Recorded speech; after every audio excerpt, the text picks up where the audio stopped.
दीक्षा गुरुवे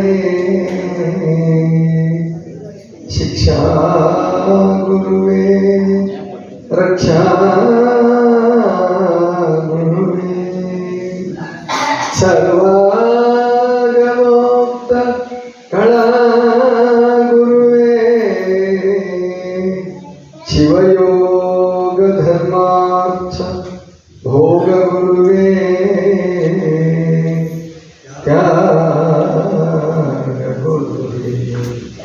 सुधी गुरुवे वाचा गुरुवे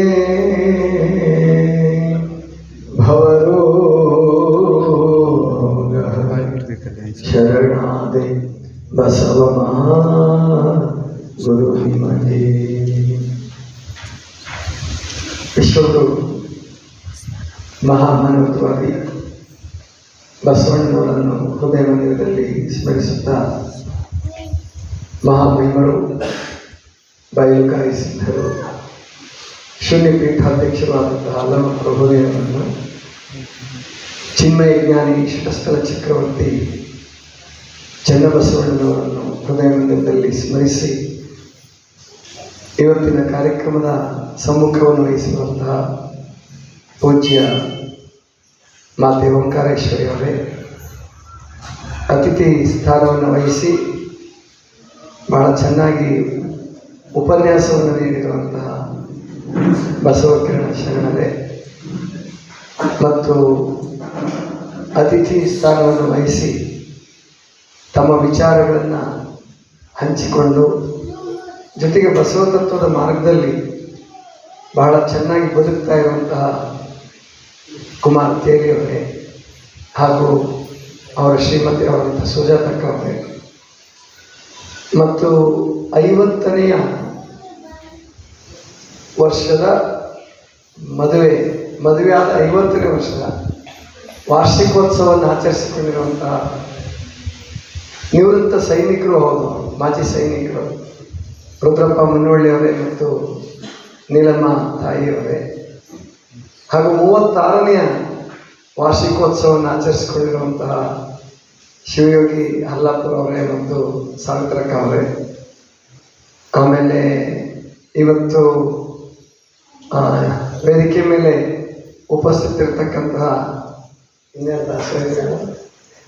ಉಪನ್ಯಾಸ ನೀಡುವಂತಹ ನಮ್ಮ ಸವಿತಕ್ಕ ನಡ್ಕಟ್ಟಿಯವರೇ ಮತ್ತು ಬಹಳ ಚೆನ್ನಾಗಿ ವಚನವನ್ನು ಹಾಡಿರುವಂತಹ ಶ್ರೀಮತಿ ಭಾಗ್ಯಕ್ಕ ನಡ್ಕಟ್ಟಿಯವರೇ, ಆಮೇಲೆ ಸನ್ಮಾನಿತರಾದಂತಹ ಅತ್ಯಂತ ಶ್ರೇಷ್ಠ ಸಾಧಕರು ಶಿಕ್ಷಕರು ಆದಂತಹ ಡಾಕ್ಟರ್ ಲಿಂಗರಾಜ್ ರಾಮಪ್ಪರವರು ಮತ್ತು ಅವರ ಶ್ರೀಮತಿ ಅವರು ಶಿಕ್ಷಕರು ಮತ್ತು ಅವರ ಮಗಳು ನೇಹ ಅವರೇ ಮತ್ತು ದಾಸೋಹಿಗಳು ಮಹಾನಂದಕ್ಕ ಸೋನಾ ಅವರೇ ಮತ್ತು ಸನ್ಮಾನ ಸ್ವೀಕರಿಸಿ ಅತಿಥಿ ಸ್ಥಾನದಲ್ಲಿ ಇದ್ದು ಅವ್ರಿಗೆ ಬೇರೆ ಕಾರ್ಯನಿಮಿತ್ತ ನಿರ್ಗಮಿಸಿರುವಂಥ ಲಕ್ಷ್ಮೀ ಮಾರುತಿ ಹಿಂಡಸ್ಕೇರಿ ಅವರೇ, ಅವರು ಬರ್ತಾರೆ ಅಂತ ಕಾಣುತ್ತೆ. ಮತ್ತೆ ಮಾರುತಿಯವರಿದ್ದಾರೆ, ನಮ್ಮ ವಿಶ್ವಸ್ತ ಮಂಡಳಿಯ ಮುಖ್ಯ ಸದಸ್ಯರು ಮಾರುತಿ ಹಿಂಡಸ್ಕೇರಿ ಅವರೇ ಮತ್ತು ಬಸವಶ್ರೀ ಅವರೇ, ಕೊಪ್ಪಳದಿಂದ ಆಗಮಿಸಿರುವಂಥ ಬಸವಶ್ರೀ ಅವರೇ ನಿರೂಪಣೆ ಮತ್ತು ಸ್ವಾಗತದ ಜವಾಬ್ದಾರಿಯನ್ನು ಜೊತೆಗೆ ಅವರು ನಮ್ಮ ಒಳ್ಳೆ ಪ್ರೂಫ್ ಕರೆಕ್ಷನ್ ಮಾಡ್ತಕ್ಕಂಥವ್ರು ನಮ್ಮ ಬಸವರಾಜ್ ಕಂಬಳ್ಳಿ ಅವರು ಮತ್ತು ನಮ್ಮ ಆಫೀಸ್ನಲ್ಲೇ ಕಾರ್ಯ ನಿರ್ವಹಿಸ್ತಾ ಇರ್ತಕ್ಕಂಥ ಒಂದು 7-8 ತಿಂಗಳಾಯಿತು ಕಾರ್ಯನಿರ್ವಹಿಸ್ತಕ್ಕಂಥ ಬಸವರಾಜ್ ಗೋವಿಂದ ಅವರವರೇ ಮತ್ತು ಅಡುಗೆ ಮನೆಯಲ್ಲಿ ನಿಮ್ಮೆಲ್ಲರಿಗೂ ಸವಿಯಾದ ಆಹಾರವನ್ನು ಪ್ರಸಾದವನ್ನು ತಯಾರು ಮಾಡೋದಕ್ಕೆ ಶ್ರಮಿಸ್ತಾ ಇರ್ತಕ್ಕಂಥ ನೀಲಮ್ಮ ಅವರು, ಒಳ್ಳೆಯ ಸುಶ್ರಾವ್ಯ ಪ್ರಾರ್ಥನೆ ಮಾಡಿಸಿರುವಂಥ ಬಸವಲತಾ ಅವರು, ಜೊತೆಗೆ ನಮ್ಮ ಕೆಂಚನಗೌಡರು ಸರ್ ವಿಜ್ಞಾನಿಗಳು, ಬಹಳ ದೊಡ್ಡ ವಿಜ್ಞಾನಿಗಳು, ಡಾಕ್ಟ್ರೇಟ್ PhD ಮಾಡಿರ್ತಕ್ಕಂಥ ಡಾಕ್ಟರ್ ಪ್ರಭು ಕೆಂಚನಗೌಡರವರೇ, ಸೇರ್ತಕ್ಕಂಥ ಎಲ್ಲ ಸದ್ಭಕ್ತ ಬಂಧುಗಳೇ, ತಾಯಿಯಂದಿರೇ, ಮಕ್ಕಳೇ, ಎಲ್ಲರಿಗೂ ಶರಣ. ಇವತ್ತು ತಾರೀಕು ಎಷ್ಟು? 27 ಮೇ.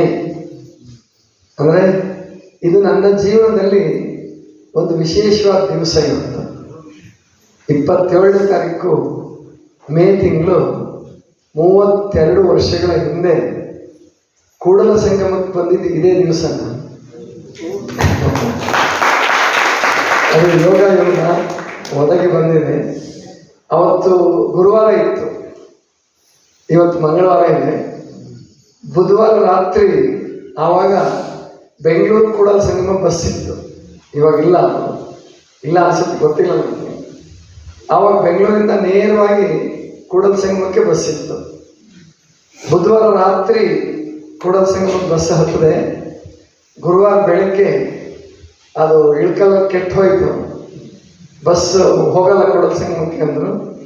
ಮತ್ತೆ ಚೇಂಜ್ ಮಾಡಿಕೊಂಡು ಕೂಡಲ ಸಂಗಮಕ್ಕೆ ಬಂದರೆ ನನಗೆ ಬಸವಧರ್ಮ ಪೀಠ ಮೊದಲೇ ಸಿಗುತ್ತೆ ಅಂತ ಗೊತ್ತಿಲ್ಲ. ಯಾಕೆ ಅದೇ ಮೊದಲು ನಾನು ಬಂದಿದ್ದು, ಬಸವಧರ್ಮ ಪೀಠಕ್ಕೆ ಬರಬೇಕಾಗಿತ್ತು. ಹೋಗಿ ಕೂಡಲ ಸಂಗಮದಲ್ಲಿ ಇಳಿದ್ವಿ, ಗುಡಿ ಹತ್ರ ಇಳಿಸಿದ್ರು. ಮತ್ತೆ ಯಾರೋ ಅಲ್ಲಿಂದ ನನ್ನ ಕರ್ಕೊಂಡು ಬಂದರು ಅಥವಾ ಬಸ್ ಹತ್ಸಿದ್ರು, ಏನೋ ನೆನಪಿಲ್ಲ ನನಗೆ.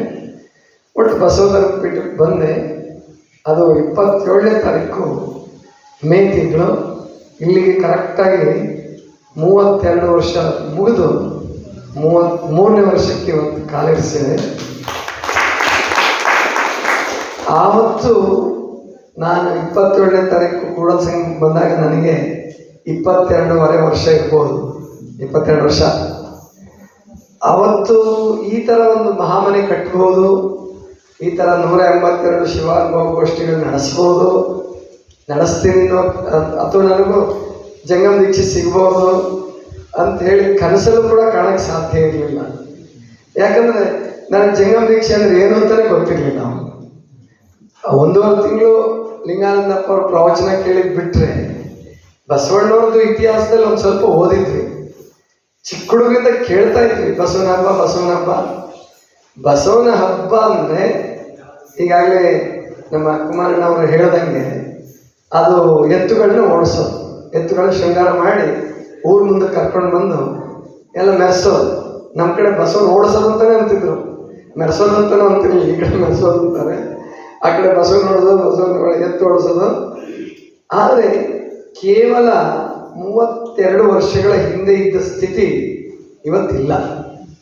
ಅಂದರೆ ನಮ್ಮ ಕುಮಾರ ತೇಲಿಯವರು ಒಂದು ಚಿಂತೆ ವ್ಯಕ್ತಪಡಿಸ್ತಾ ಇದ್ರು, ಈ ಧರ್ಮ ಪ್ರಚಾರ ಆಗಲಿಲ್ವಲ್ಲ, 2000 ವರ್ಷಗಳ ಹಿಂದೆ ಇದ್ದ ಕ್ರೈಸ್ತ ಧರ್ಮ ಹುಟ್ಟಿದ್ದು ಪ್ರಸಾರ ಆಯಿತು, ಭಾಳ ಮೂಲೆಯನ್ನು ತಲುಪಿತು.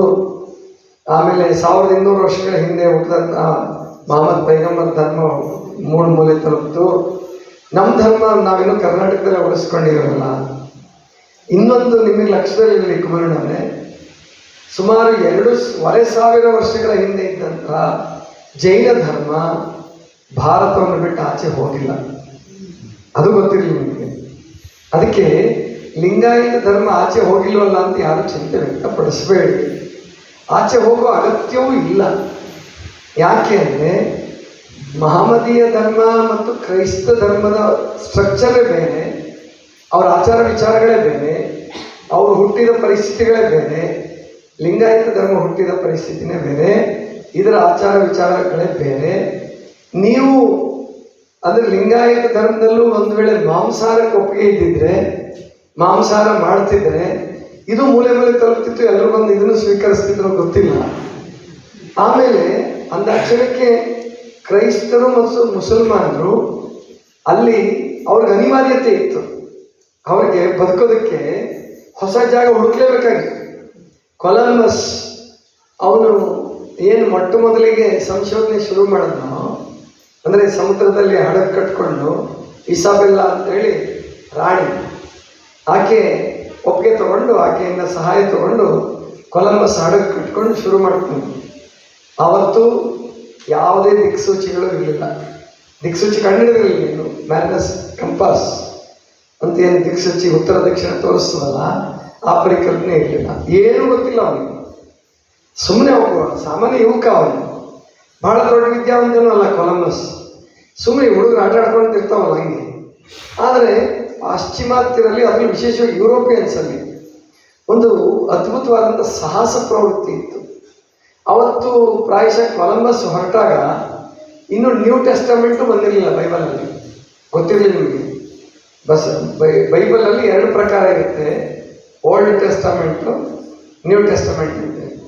ನ್ಯೂ ಟೆಸ್ಟಮೆಂಟ್ ಹೊಸ ಒಡಂಬಡಿಕೆ ಅಂದರೆ ಒಬ್ಬ ರಾಜ ಅನೇಕ ಜನ ವಿದ್ವಾಂಸರುಗಳನ್ನು ಸೇರಿಸಿ ಹೊಸದಾಗಿ ಬೈಬಲ್ ಬರೆಸ್ತಾನೆ. ಈಗ ನಮ್ಮಲ್ಲಿಗೆ ಒಂದು ಧರ್ಮಗ್ರಂಥ ಬೇಕು ಅಂತೇಳಿ ಭಾಳ ಜನ ಚಿಂತನೆ ಮಾಡಿ ಅದಕ್ಕೆ ಸಾಹಸನ ಮಾಡಿದ್ರೆ ಅದಾಗಲಿಲ್ಲ, ಮತ್ತು ಬೇರೆ. ಹಾಗೆ ಅವನು ರಾಜ ಇದ್ದಾನೆ, ಸಂಪತ್ತನ್ನು ಖರ್ಚು ಮಾಡೋಣ, ಬಹಳಷ್ಟು ಖರ್ಚು ಮಾಡೋಣ, ನ್ಯೂ ಟೆಸ್ಟಮೆಂಟ್ ಮಾಡಿಸ್ದ. ಜೊತೆಗೆ ಕೊಲಂಬಸ್, ವಾಸ್ಕೋಡಿಗಾಮ, ಇನ್ನೊಬ್ಬ ಅವನ ಹೆಸರೇನೋ ಬೇರೆ ಇದೆ, ನನಗೆ ನೆನಪು ಬರ್ತಾ ಇಲ್ಲ, ಆಫ್ರಿಕಾದ ಪೂರ ಭಾಗವನ್ನು ಸುತ್ತಾಕ್ತಾನೆ, ಆಫ್ರಿಕಾ ಖಂಡವನ್ನು ಕಂಡುಹಿಡಿತಾನೆ. ಅವನು ಗುಡ್ ಹೋಪ್ ದ್ವೀಪಕ್ಕೆ ಅವನು ತಲುಪ್ತಾನೆ. ಅವನೇನೋ ಭಾರತ್ ಲೋಮ ಏನೋ ಅವನ ಹೆಸರು ಬರುತ್ತೆ. ಈ 3 ಜನ ಎಂಥ ಸಾಹಸಿಗಳು ಅಂದರೆ ತಮ್ಮ ಜೀವನವನ್ನೇ ಪಣ ಇಟ್ಟು ಅವರು ಸಂಶೋಧನೆ ಮಾಡಿದ್ರು. ಆ ಅಗತ್ಯನೂ ಇತ್ತು ಅವ್ರಿಗೆ, ಯಾಕಂದ್ರೆ ಅಲ್ಲಿ ಇಷ್ಟು ಒಳ್ಳೆಯ ವಾತಾವರಣ ಇರಲಿಲ್ಲ. ಮತ್ತು ಭಾರತದ ಬಗ್ಗೆ ಸುಂದರವಾದ ಕಲ್ಪನೆಗಳಿತ್ತು.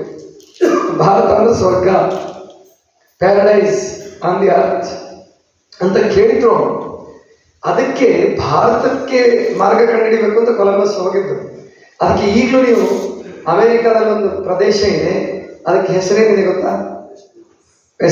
ಇಂಡಿಯಾನ ಅಂತಲೇ ಕರೀತಾರೆ. ಇಂಡಿಯಾನ ಅಂತ ಕರೀತಾರೆ. ಅಂದರೆ ಅವನು ಇಂಡಿಯಾ ಅಂತಲೇ ಹೇಳೋದು, ಅದಕ್ಕೆ ಇಂಡಿಯಾಕ್ಕೆ ನಾವು ಬಂದಿದ್ದೀವಿ ಅಂತಲೇ ತಿಳ್ಕೊಂಡಿದ್ದ. ಆಮೇಲೆ ಗೊತ್ತಾಯಿತು ಆ ಅಮೇರಿಕಾವನ್ನು ಕಂಡುಹಿಡಿದವನು ಅಮೇರಿಗೋ ಅಂತ ಅವನು ಒಬ್ಬ ನಾವಿಕನೇ ಕಾಣುತ್ತೆ. ಹೀಗೆ ಇವರೆಲ್ಲ ಅಂದರೆ ಈ 13ನೇ ಶತಮಾನ ಅಥವಾ 12ನೇ ಶತಮಾನ ಕೊನೆ ಭಾಗ, 13ನೇ ಶತಮಾನದಲ್ಲಿ ಬಹಳ ದೊಡ್ಡ ಸಂಶೋಧನೆ, ಅಂದರೆ ಸಮುದ್ರಕ್ಕೆ ಇಳಿದು ಜೀವದ ಹಂಗು ತೋರದು. ಅವರು ಕೊಲಂಬಸ್ ಜೊತೆ ಇದ್ದಂಥವರು ಅವರು ಕುಡಿತಕ್ಕೂ ಕೂಡ ಜೊತೆಗೆ ಇಟ್ಕೊಂಡು ಹೋಗಿರ್ತಾರೆ, ಕುಡಿತಿರ್ತಾರೆ ಅವರು ಕೂಡ ರಾತ್ರಿ ಹೊತ್ತು. ಯಾಕಂದರೆ ಅಷ್ಟು ಅವರು ಆ ಸಮುದ್ರದಲ್ಲಿ ಜೀವ ಪಣ ಇಟ್ಟು ಆ ಚಂಡಮಾರುತದ ನಡುವೆ ಬದುಕಬೇಕು ಅಂದರೆ ಕುಡಿಲೇಬೇಕಾಗಿರ್ತಾರೆ. ಆಮೇಲೆ ಚಳಿ, ವಿಪರೀತ ಚಳಿ, ಕುಡಿತಿರ್ತಾರೆ, ಮಾಂಸಾಹಾರ ಮಾಡ್ತಿರ್ತಾರೆ, ಎಲ್ಲ ಮಾಡ್ತಿರ್ತಾರೆ. ಕೊನೆಗೆ ಆಹಾರ ಎಲ್ಲ ಮುಗಿದೋಗ್ತಿರುತ್ತೆ, ಏನೂ ಸಿಕ್ಕಿರಲ್ಲ. ಇವ್ ಕೊಲಂಬಸ್ ನಮ್ಮನ್ನು ಸಾಯಿಸಕ್ಕೆ ಕರ್ಕೊಂಬಂದಿದ್ದಾನೆ, ಇವನ್ನೇ ಸಮುದ್ರಕ್ಕೆ ಹಾಕ್ಬಿಡೋಣ ಕಣ್ಣು ಅಂತ ಮಾತಾಡ್ಕೊಂಡಿರ್ತಾವೆ. ಇವನ್ನೇ ಮೊದಲು ಮುಗಿಸ್ಬಿಡೋಣ ಅಂತೇಳಿ ಮಾತಾಡ್ಕೊಂತಿರ್ತಾರೆ. ಧೈರ್ಯ ಕೊಟ್ಕೊಂಡು ಅವ್ರಿಗೆ ಸಮಾಧಾನ ಮಾಡಿಕೊಂಡು ಅವನು ಸಂಶೋಧನೆ ಮಾಡ್ತಾನೆ. ಕೊನೆಗೆ ಒಂದು ದಿವಸ ಬೆಳಗ್ಗೆ ಒಬ್ಬನಿಗೆ ಭೂಖಂಡ ಕಾಣಿಸುತ್ತೆ. ಒಬ್ಬ ಎಚ್ಚರ ಇರ್ತಾನೆ, ಅವನಿಗೆ ಭೂಖಂಡ ಕಾಣಿಸುತ್ತೆ. ಆ ಅಮೇರಿಕಾ ತಲುಪ್ತಾರೆ ಅವರು. ಕೊಲಂಬಿಯಾ ಅಂತ ಏನಿದೆಯಲ್ಲ ಇವಾಗ, ಪ್ರಾಯಶಃ ಅವನ ಹೆಸರೇ ಇಟ್ಟಿರಬೇಕು. ಆ ಭಾಗವನ್ನು ಅವ್ರು ತಲುಪ್ತಾರೆ. ಹೀಗೆ ಅವರು ಕ್ರಿಶ್ಚಿಯನ್ರು ತುಂಬ ಸಾಹಸಪ್ರಿಯರಾದ ಕ್ರಿಶ್ಚಿಯನ್ ಪಾದ್ರಿಗಳು ಎಷ್ಟೋ ಜನ 1000 ಜನ ಸತ್ತಿದ್ದಾರೆ, 1000 ಜನ ಸಾಯಿಸಿದ್ದಾರೆ, ಎರಡೂ ಮಾಡಿದ್ದಾರೆ. ಲಿಂಗಾಯತ ಧರ್ಮದಲ್ಲಿ ನೀವು ಅವೆರಡೂ ಮಾಡೋಕ್ಕೆ ಸಾಧ್ಯ ಇಲ್ಲ. ಕ್ರಿಶ್ಚಿಯನ್ರ ಜೊತೆಗೆ ಮುಸಲ್ಮಾನರ ಜೊತೆಗೆ ಎಂದೂ ಹೋಲಿಸ್ಕೋಬೇಡಿ. ಆ ಥರ ಲಿಂಗಾಯತ ಧರ್ಮವನ್ನು ಪ್ರಚಾರ ಮಾಡೋಕ್ಕಾಗಲ್ಲ. ನಮಗೆ ತಾಯಿ ತೊಟ್ಲಲ್ಲಿ ಇಟ್ಟಂಗೆ ಇಟ್ಟಿದ್ದಾನೆ ಬಸವಣ್ಣನ. ಕರ್ನಾಟಕದಲ್ಲಿ ಒಳ್ಳೆ ಸುಂದರವಾದ ಪ್ರದೇಶ, ಸಮಶೀತೋಷ್ಣ ಪ್ರದೇಶ. ಅದೇ ಹೇಳ್ತಿದ್ದೆ ಮನೆ ಸಚ್ಚಿದಾನಂದ ಮನೆಯಲ್ಲಿ, ನಮ್ಮನ್ನು ಬಹಳ ಆರಾಮಿಟ್ಟಿದ್ದಾನೆ. ಏನಕ್ಕೆ ಆರಾಮಿಟ್ಟಿದ್ದಾನೆ? ಕುಡಿದು ತಿಂದು ಮಾಂಸ ತಿಂದು ಲಿಂಗ ಬಿಟ್ಟು ಆರಾಮಾಗಿರಿ ಅಂತ ಅಲ್ಲ. ನೀವು ಸಾಧನೆ ಮಾಡ್ರಪ್ಪ, ಬೆಳಿಗ್ಗೆ ಗಾಂಧಾರಿ ಮಾಂಧಾರಿ ಎಂಬ ಅಹೋರಾತ್ರಿಯಲ್ಲಿ ಲಿಂಗ ಪೂಜೆ ಮಾಡ್ಕೊಳ್ಳಿ, ಸಾಕ್ಷಾತ್ಕಾರ ಮಾಡ್ಕೊಳ್ಳಿ. ಮುಂದೆ ಪ್ರಪಂಚಕ್ಕೆ ಮಾರ್ಗದರ್ಶನ ಮಾಡುವ ಜವಾಬ್ದಾರಿ ನಿಮ್ಮ ಮೇಲಿದೆ. ಯಾವಾಗ ಕ್ರಿಶ್ಚಿಯನ್ ಧರ್ಮ ಸಾಕಾಗುತ್ತೋ, ಯಾವಾಗ ಇಸ್ಲಾಂ ಧರ್ಮದಲ್ಲಿ ಭಯೋತ್ಪಾದನೆ ಜಾಸ್ತಿಯಾಗಿ ಅವರವರು ಹೊಡೆದಾಡಿ ಸಾಯ್ತಾರೋ, ಯಾವಾಗ ಪ್ರಯಾಗರಾಜಲ್ಲಿ ಕೋಟಿ ಕೋಟಿ ಜನ ಮುಳುಗಿ ತುಳಿದಾಡ್ಕೊಂಡು ಸತ್ತು ಏನೂ ಕಾಣಲಾರದೆ, ಏನೂ ಸಿಗಲಾರದೆ ಕೊನೆಗೆ ನಿಮ್ಮನ್ನು ಹುಡ್ಕೊಂಡು ಬರ್ತವೆ. ಮೋದಿ ಈ ಜನ್ಮದಲ್ಲಿ ಮುಂದಿನ ಜನ್ಮದಲ್ಲಾದರೂ ಇಲ್ಲಿ ನಿಮ್ಮ ಹತ್ರ ಬರಲೇಬೇಕು, ಗೊತ್ತಾಯ್ತಲ್ವಾ? ಅದಕ್ಕೆ ನಿಮಗೆ ಇಷ್ಟು ಆರಾಮಾಗಿಟ್ಟಿರೋದು. ಮನೆ ಮೇಲೆ ಮನೆ ಕಟ್ಟಿಸಿ ಬಾಡಿಗೆ ಕೊಡ್ರಿ, ದುಡ್ಡು ಗಳಿಸಿ ಇಟ್ಟು ಮಕ್ಕಳು ಹುಡುಕರನ್ನಾಗಿ ಮಾಡಿ ಸತ್ತು ಹೋಗ್ರಿ ಅಂಥೇಳಿ ನಿಮ್ಮನ್ನು ಲಿಂಗಾಯತರನ್ನು ಬಿಟ್ಟಿಲ್ಲ ಬಸವಣ್ಣ. ನಿಮ್ಮನ್ನು ಬಿಟ್ಟಿರೋದು ಸಾಧನೆ ಮಾಡಿರಿ, ಲಿಂಗಾಂಗ ಸಾಮರಸ್ಯ ಮಾಡ್ಕೊಳ್ಳಿ, ಮಾಂಸಾಹಾರ ಮಾಡಬೇಡ್ರಿ ಅಂತ ಹೇಳಿ ನಿಮ್ಮನ್ನು ವಿಶ್ವದಲ್ಲಿ ವಿಶೇಷವಾಗಿ ಬದುಕೋಕ್ಕೋಸ್ಕರ ನಿಮ್ಮನ್ನು ಕರ್ನಾಟಕದಲ್ಲಿ ಈ ಭಾಗದಲ್ಲಿ ಇಟ್ಟಿದ್ದಾನೆ.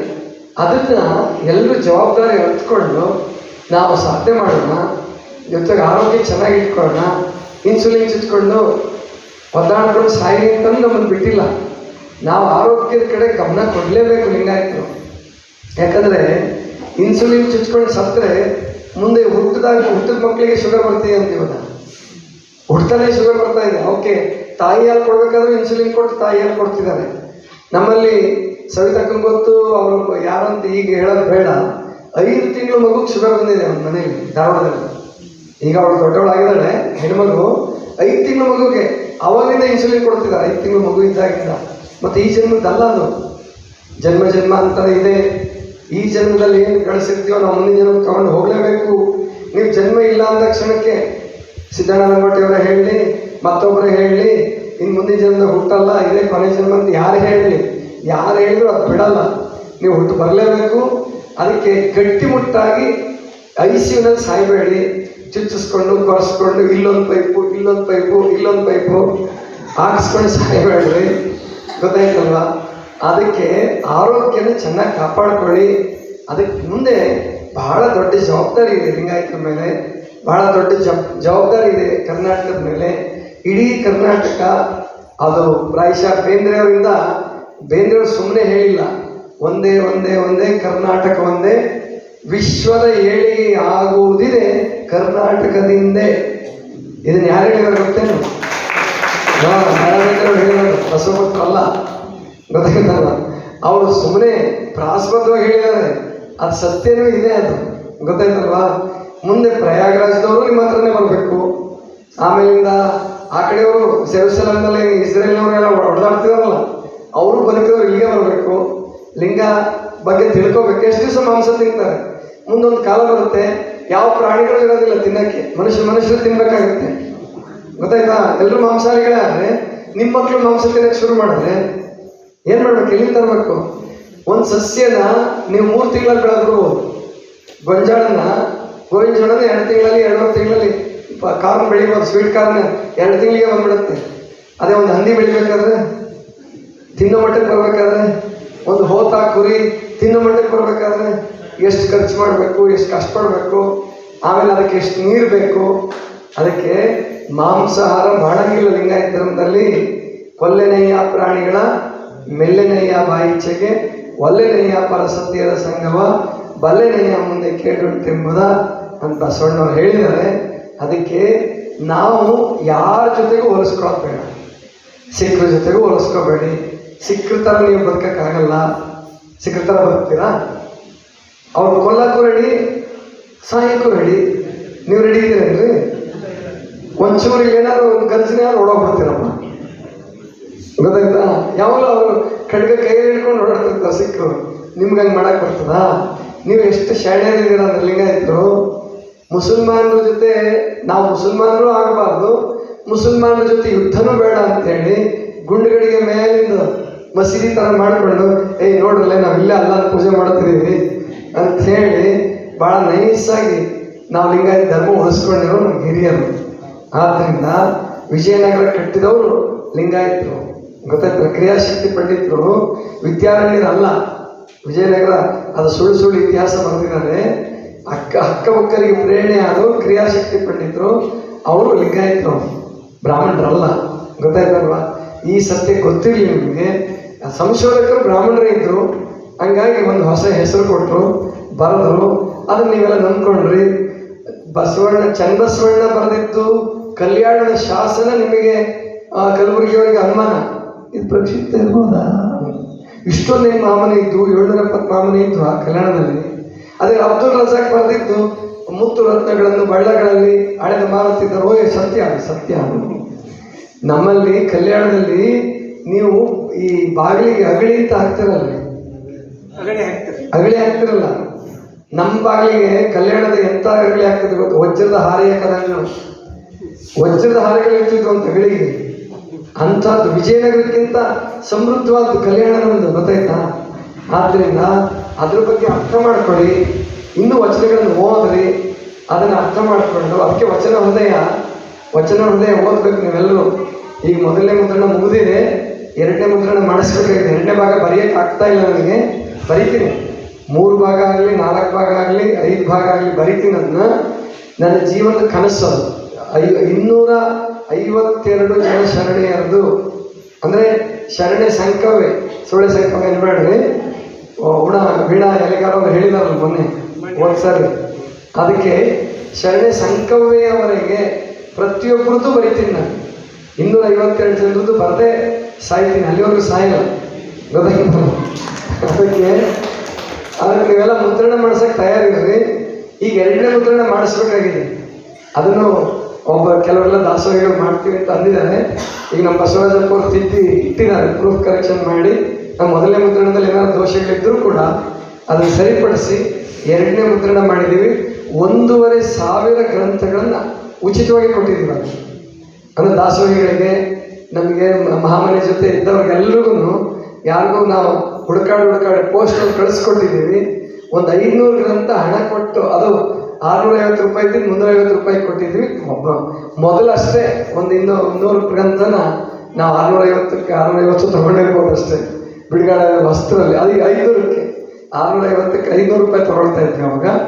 ಆಮೇಲೆ ಹೇಳಿದ್ರು ಕೆಲವೆಲ್ಲ, ಇದು ಕಡಿಮೆ ರೈಟಿಗೆ ಸಿಗಬೇಕು, ಎಲ್ರಿಗೂ ಸಿಗಬೇಕಿದು, ನಮ್ಮ ಲಿಂಗಾಯತ ಧರ್ಮದ ಭಗವದ್ಗೀತೆ ಇದ್ದಂಗಿದು ಅಂತ ಕೆಲವೆಲ್ಲ ಭಾಳ ಸಂತೋಷಪಟ್ಟರು. ಅದಕ್ಕೆ ಅದನ್ನು 350 ರೂಪಾಯಿಗೆ ಕೊಟ್ವಿ. ಆಮೇಲೆ ವಿಚಾರ ಮಾಡಿದ್ವಿ, ನಮ್ಮ ಇಷ್ಟೊಂದು ಜನ ದಾಸೋಹಿಗಳಿದ್ದಾರೆ, ಅವರೆಲ್ಲರಿಗೂ ಕೊಟ್ಟರೆ ಇದು 1ನೇ ಮುದ್ರಣ ಮುಗಿದೋಗುತ್ತೆ ಅಂಥೇಳಿ ಹುಡುಕಾಡಿ ಕೊಟ್ಟಿದ್ದೀವಿ. ನಮ್ಮ ಮುನ್ವಳ್ಳಿ ರುದ್ರಪ್ಪನವ್ರಿಗೂ ಕೊಟ್ಟಿಲ್ಲ, ಅವ್ರಿಗೆ ಈಗ ಕೊಡ್ತೀವಿ, ಈಗ ಕೊಟ್ಟು ಕಳಿಸ್ತೀವಿ. ಅವ್ರ ಮುನ್ವಳ್ಳಿ ರುದ್ರಪ್ಪನವ್ರ ಸಂಪರ್ಕ ಇವಾಗ ಕಡಿಮೆ ಆಗಿಬಿಟ್ಟಿದೆ, ಅವ್ರು ಬರೋದು ಅದೆಲ್ಲ. ಹಾಗಾಗಿ ಈ ಸಂದರ್ಭದಲ್ಲಿ ಅವರಿಗೆ ಕೆಲವು ಪ್ರತಿಗಳು ಉಳಿದಿರ್ಬೋದು, ಅವ್ರಿಗೂ ಕೊಟ್ಟು ಕಳಿಸ್ತೀವಿ. ಆದರೆ ಸುಮ್ಮನೆ ತಗೊಂಡೋಗಿ ಶೋಕಿಸಲು ಇಡಬೇಡಿ. ಇನ್ನು ಸುಮ್ಮನೆ ಓದ್ರಿ, ಒಂದೊಂದೇ ಅಧ್ಯಾಯ ಓದ್ರಿ, ಒಂದೊಂದು ಪೇಜ್ 2 ಪೇಜ್ ಓದ್ರಿ ಸಾಕು. 1ನೇ ಅಧ್ಯಾಯ 3 4 ನಿಮಗೆ ಓದಿಸ್ಕೊಂಡು ಹೋಗ್ತವೆ, ಅದು ಓದಿಸ್ಕೊಂಡು ಹೋಗ್ತವೆ. ಆದ್ದರಿಂದ ವಚನ ಹೃದಯ, ವಚನಾಂಕಿತಗಳ ವೈಶಿಷ್ಟ್ಯ ಮತ್ತು ವೈವಿಧ್ಯ, ಆ ಪುಸ್ತಕನ ನಮ್ಮ ಕುಮಾರ್ ತಿಳಿಯವ್ರಿಗೂ ಕೊಟ್ಟಿದ್ದೀವಿ, ಅವರು ಎಲ್ರಿಗೂ ಕೊಟ್ಟಿದ್ದೀವಿ, ಓದ್ರಿ ಅಂತ ತಿಳ್ಕೊಂಡು ಹೇಳ್ತಾ, ಈ ಸಾರಿ ಶ್ರಾವಣ ಮಾಸದಲ್ಲಿ ಮುರುಘಾ ಮಠದಲ್ಲಿ ಇದೆ ಪ್ರವಚನ. ಎಲ್ಲರೂ ಈಗಿಂದಲೇ ಪ್ರಚಾರ ಮಾಡಿ, ಮುರುಘಾ ಮಠದಲ್ಲಿ ಪ್ರವಚನ ಮಾಡ್ತೀವಿ. 1 ತಿಂಗಳು ವಚನಾಧಾರಿತ ಶರಣ ಚಾರಿತ್ರ, ವಚನಾಧಾರಿತ, ಗೊತ್ತಾಯ್ತಲ್ಲ, ಪುರಾಣಾಧಾರಿತ ಅಲ್ಲ, ವಚನಾಧಾರಿತ ಶರಣ ಚಾರಿತ್ರ ಅಂತಲೇ ಅಂಕಿತ ಕೊಡ್ತೀನಿ. ಅದರಲ್ಲಿ ಪೂರ್ಣ ವಚನ ಹೃದಯದ ಪ್ರವಚನ ಮಾಡ್ತೀನಿ. 31 ದಿವಸ, ಪ್ರಾಯಶಃ 1 ದಿವಸ 2 ದಿವಸ ತಪ್ಪೋದಷ್ಟೇ. ಅಲ್ಲಿ ಕಾರ್ಯಕ್ರಮ ನಡೆಸೋಣ, ಇನ್ನೂ ಹೆಚ್ಚು ಜನ ಬನ್ನಿ ಅಲ್ಲಿಗೆ ಅಂತ ತಿಳ್ಕೊಂಡು ಹೇಳ್ತಾ, ಈಗ ಅಕ್ಕವರು ಸವಿತಕ್ಕವರೊಂದು ಸೂಚ್ಯವಾಗಿ ಒಂದು ಮಾತು ಹೇಳಿ ಮುಂದಕ್ಕೆ ಹೋಗ್ಬಿಟ್ರು. ಬಸವಣ್ಣವ್ರಿಗೆ 1 ಪತ್ನಿನ 2 ಪತ್ನಿನ, ಅದನ್ನು ನಾನೇನು ಹೇಳಲ್ಲ, ವಿದ್ವಾಂಸರೇ ತಲೆ ಕೆಡಿಸ್ಕೊಳ್ಳಿ, ಇತಿಹಾಸಕಾರರೇ ತಲೆ ಕೆಡಿಸ್ಕೊಳ್ಳಿ ಅಂತ ಅವರು ಬಹಳ ಸುಲಭವಾಗಿ ಅದನ್ನು ದಾಟಿಸಿದ್ರು. ಜಾರ್ಕೊಂಡ್ರ ಇಲ್ಲ, ಜಾರ್ಕೊಳ್ಳಲ್ಲ ಅವರು ಸಂಶೋಧಕರಿದ್ದಾಗ ಸವಿತಕ್ಕವರು. ಆದರೆ ನಿಮಗೆ ಸ್ಪಷ್ಟವಾಗಿ ಹೇಳ್ತೀನಿ, ಬಸವಣ್ಣನವ್ರಿಗೆ ಇದ್ದಿದ್ದು ಒಬ್ಬರೇ ಪತ್ನಿ, ನೀಲಲೋಚನೆ ಅಮ್ಮ. ಅದು ಮಾತಾಜಿಯವರು ದೇವೀರಪ್ಪನವ್ರು ಕಲ್ಪಿಸಿದಂಗೆ ನೀಲ ಗಂಗನೂ ಅಲ್ಲ, ಅದು ನೀಲಲೋಚನೆ ಅಷ್ಟೇ. ನೀಲಾಂಬಿಕೆ ಅಂತ ಪ್ರೀತಿಯಿಂದ ಶರಣರು ಕರೆದಿದ್ದಾರೆ. ನೀಲಲೋಚನೆಯವರೇ 1ನೇ ಪತ್ನಿ, ಒಬ್ಬರೇ ಪತ್ನಿ. ಹಂಗಾದರೆ ಒಂದು ವೇಳೆ ಬಸವಣ್ಣವ್ರಿಗೆ 2 ಹೆಂಡತಿ ಇರ್ತಿದ್ರೆ, ಎಮ್ಮಪ್ಪ ಬಸವಣ್ಣ, ಎಮ್ಮವ್ವ ನೀಲವ್ವ ಅಂತ ಸಿದ್ದರಾಮೇಶ್ವರು ಹೇಳ್ತಿರ್ಲಿಲ್ಲ, ಎಮ್ಮವ್ವ ಗಂಗವ್ವ ನೀಲವ್ವ ಅಂತ ಹೇಳ್ತಿದ್ರು, ಅಥವಾ ದೊಡ್ಡಮ್ಮ ಚಿಕ್ಕಮ್ಮ ಅಂತ ಹೇಳ್ತಿದ್ರು. ಬರಿಬೇಕಾಗಿತ್ತು. ಸಿದ್ದರಾಮೇಶ್ವರು ಹೇಳಿದ ಸತ್ಯವೇ ಹೊರತು ಹರಿಹರ ಹೇಳಿದ್ದಾಗಲಿ, ಭೀಮಕವಿ ಹೇಳಿದ್ದಾಗಲಿ ನಾವು ನಂಬಂಗಿಲ್ಲ, ನಂಬಬೇಡ್ರಿ. ಕಲಬುರಗಿ ಇದ್ದಿದ್ರೆ ಅವ್ರಿಗೂ ಹೇಳ್ತಿದ್ದೆ, ಅವ್ರು ಹೋಗ್ಬಿಟ್ರು, ಏನು ಮಾಡೋದು. ಅವ್ರು ಇದ್ದಾಗ ನನಗೆ ಈ ಸತ್ಯ ಗೊತ್ತಿರಲಿಲ್ಲ, ಇಷ್ಟು ಚೆನ್ನಾಗಿ ಹೇಳೋದು ನನಗೂ ಗೊತ್ತಿರಲಿಲ್ಲ, ನಾನು ಇಷ್ಟು ಅಧ್ಯಯನ ತೊಡಗಿರಲಿಲ್ಲ. ಬಸವಣ್ಣವ್ರು ನನ್ನನ್ನು ಆರೋಗ್ಯ ಕ್ಷೇತ್ರದ ಕಡೆ ಕರ್ಕೊಂಡಿದ್ರು. ಅವಾಗ ಒಂದು 12 ವರ್ಷ ನಾನು ಶರಣ ತತ್ವದ ಬಗ್ಗೆ ಮಾತಾಡಿದ್ದೀನಿ, ಆರೋಗ್ಯದ ಪರಿಭಾಷೆಯಲ್ಲಿ ಮಾತಾಡಿದ್ದೀನಿ ಅಷ್ಟೇ. ಯಾವಾಗ ವಚನ ಹೃದಯವನ್ನು ಬರಿಬೇಕು ಅಂತ, ವಚನಾಂಕಿತಗಳ ವೈಶಿಷ್ಟ್ಯ ವೈವಿಧ್ಯ ಬರಿಬೇಕು ಅಂತ ಹೇಳ್ಕೊಂಡೆ, ಆವಾಗ ನನಗೆ ಸತ್ಯಗಳು ಗೊತ್ತಾಯಿತು. ಗಂಗಾಂಬಿಕೆಯ ಪರಿಕಲ್ಪನೆ ಶುರುವಾಗಿದ್ದು ಎಲ್ಲಿಂದ ಅಂದರೆ ಹರಿಹರನಿಂದ. ಕೇಳಿಸ್ಕೊಳ್ಳಿ, ಹರಿಹರನ ಉದ್ದೇಶ ಏನಿತ್ತಪ್ಪ ಅಂದರೆ ಶಿವನಿಗೆ ಬಸವಣ್ಣನಿಗೆ ಸಮೀಕರಿಸಬೇಕಾಗಿತ್ತು, ಹೋಲಿಕೆ ಕೊಡಬೇಕಾಗಿತ್ತು. ಯಾಕಂದರೆ ಅವನು ಕೈಲಾಸದ ಕವಿ. ಕೈಲಾಸ ಬಸವಣ್ಣವ್ರನ್ನು ಕೈಲಾಸದಿಂದ ಕರ್ಕೊಂಬರ್ತಾನೆ ಶಾಪ ಕೊಡಿಸಿ, ಮಹಾದೇವೇಕವ್ರನ್ನು ಕೈಲಾಸದಲ್ಲಿ ಶಾಪ ಕೊಡಿಸಿ ಕರ್ಕೊಂಬರ್ತಾನೆ, ಪ್ರಭುದೇವ್ರಿಗೂ ಶಾಪ ಕೊಡಿಸಿದ ಪುಣ್ಯಾತ್ಮ, ಗೊತ್ತಾಯ್ತಾ? ಆಮೇಲೆ ಅಕ್ಕ ಮಹಾದೇವಿ ತಾಯಿ ತಂದೆ ಹೆಸರನ್ನೇ ಹೇಳಲ್ಲ ಅವನು, ಶಿವಭಕ್ತ ಶಿವಭಕ್ತಿ ಅಂತ ಹೇಳ್ತಾನೆ. ಏನು ಮಾಡ್ಬೇಕಿಂತ ಅವ್ರನ್ನ ಹೆಂಗೆ ನಂಬ್ಬೇಕು ನಾವು?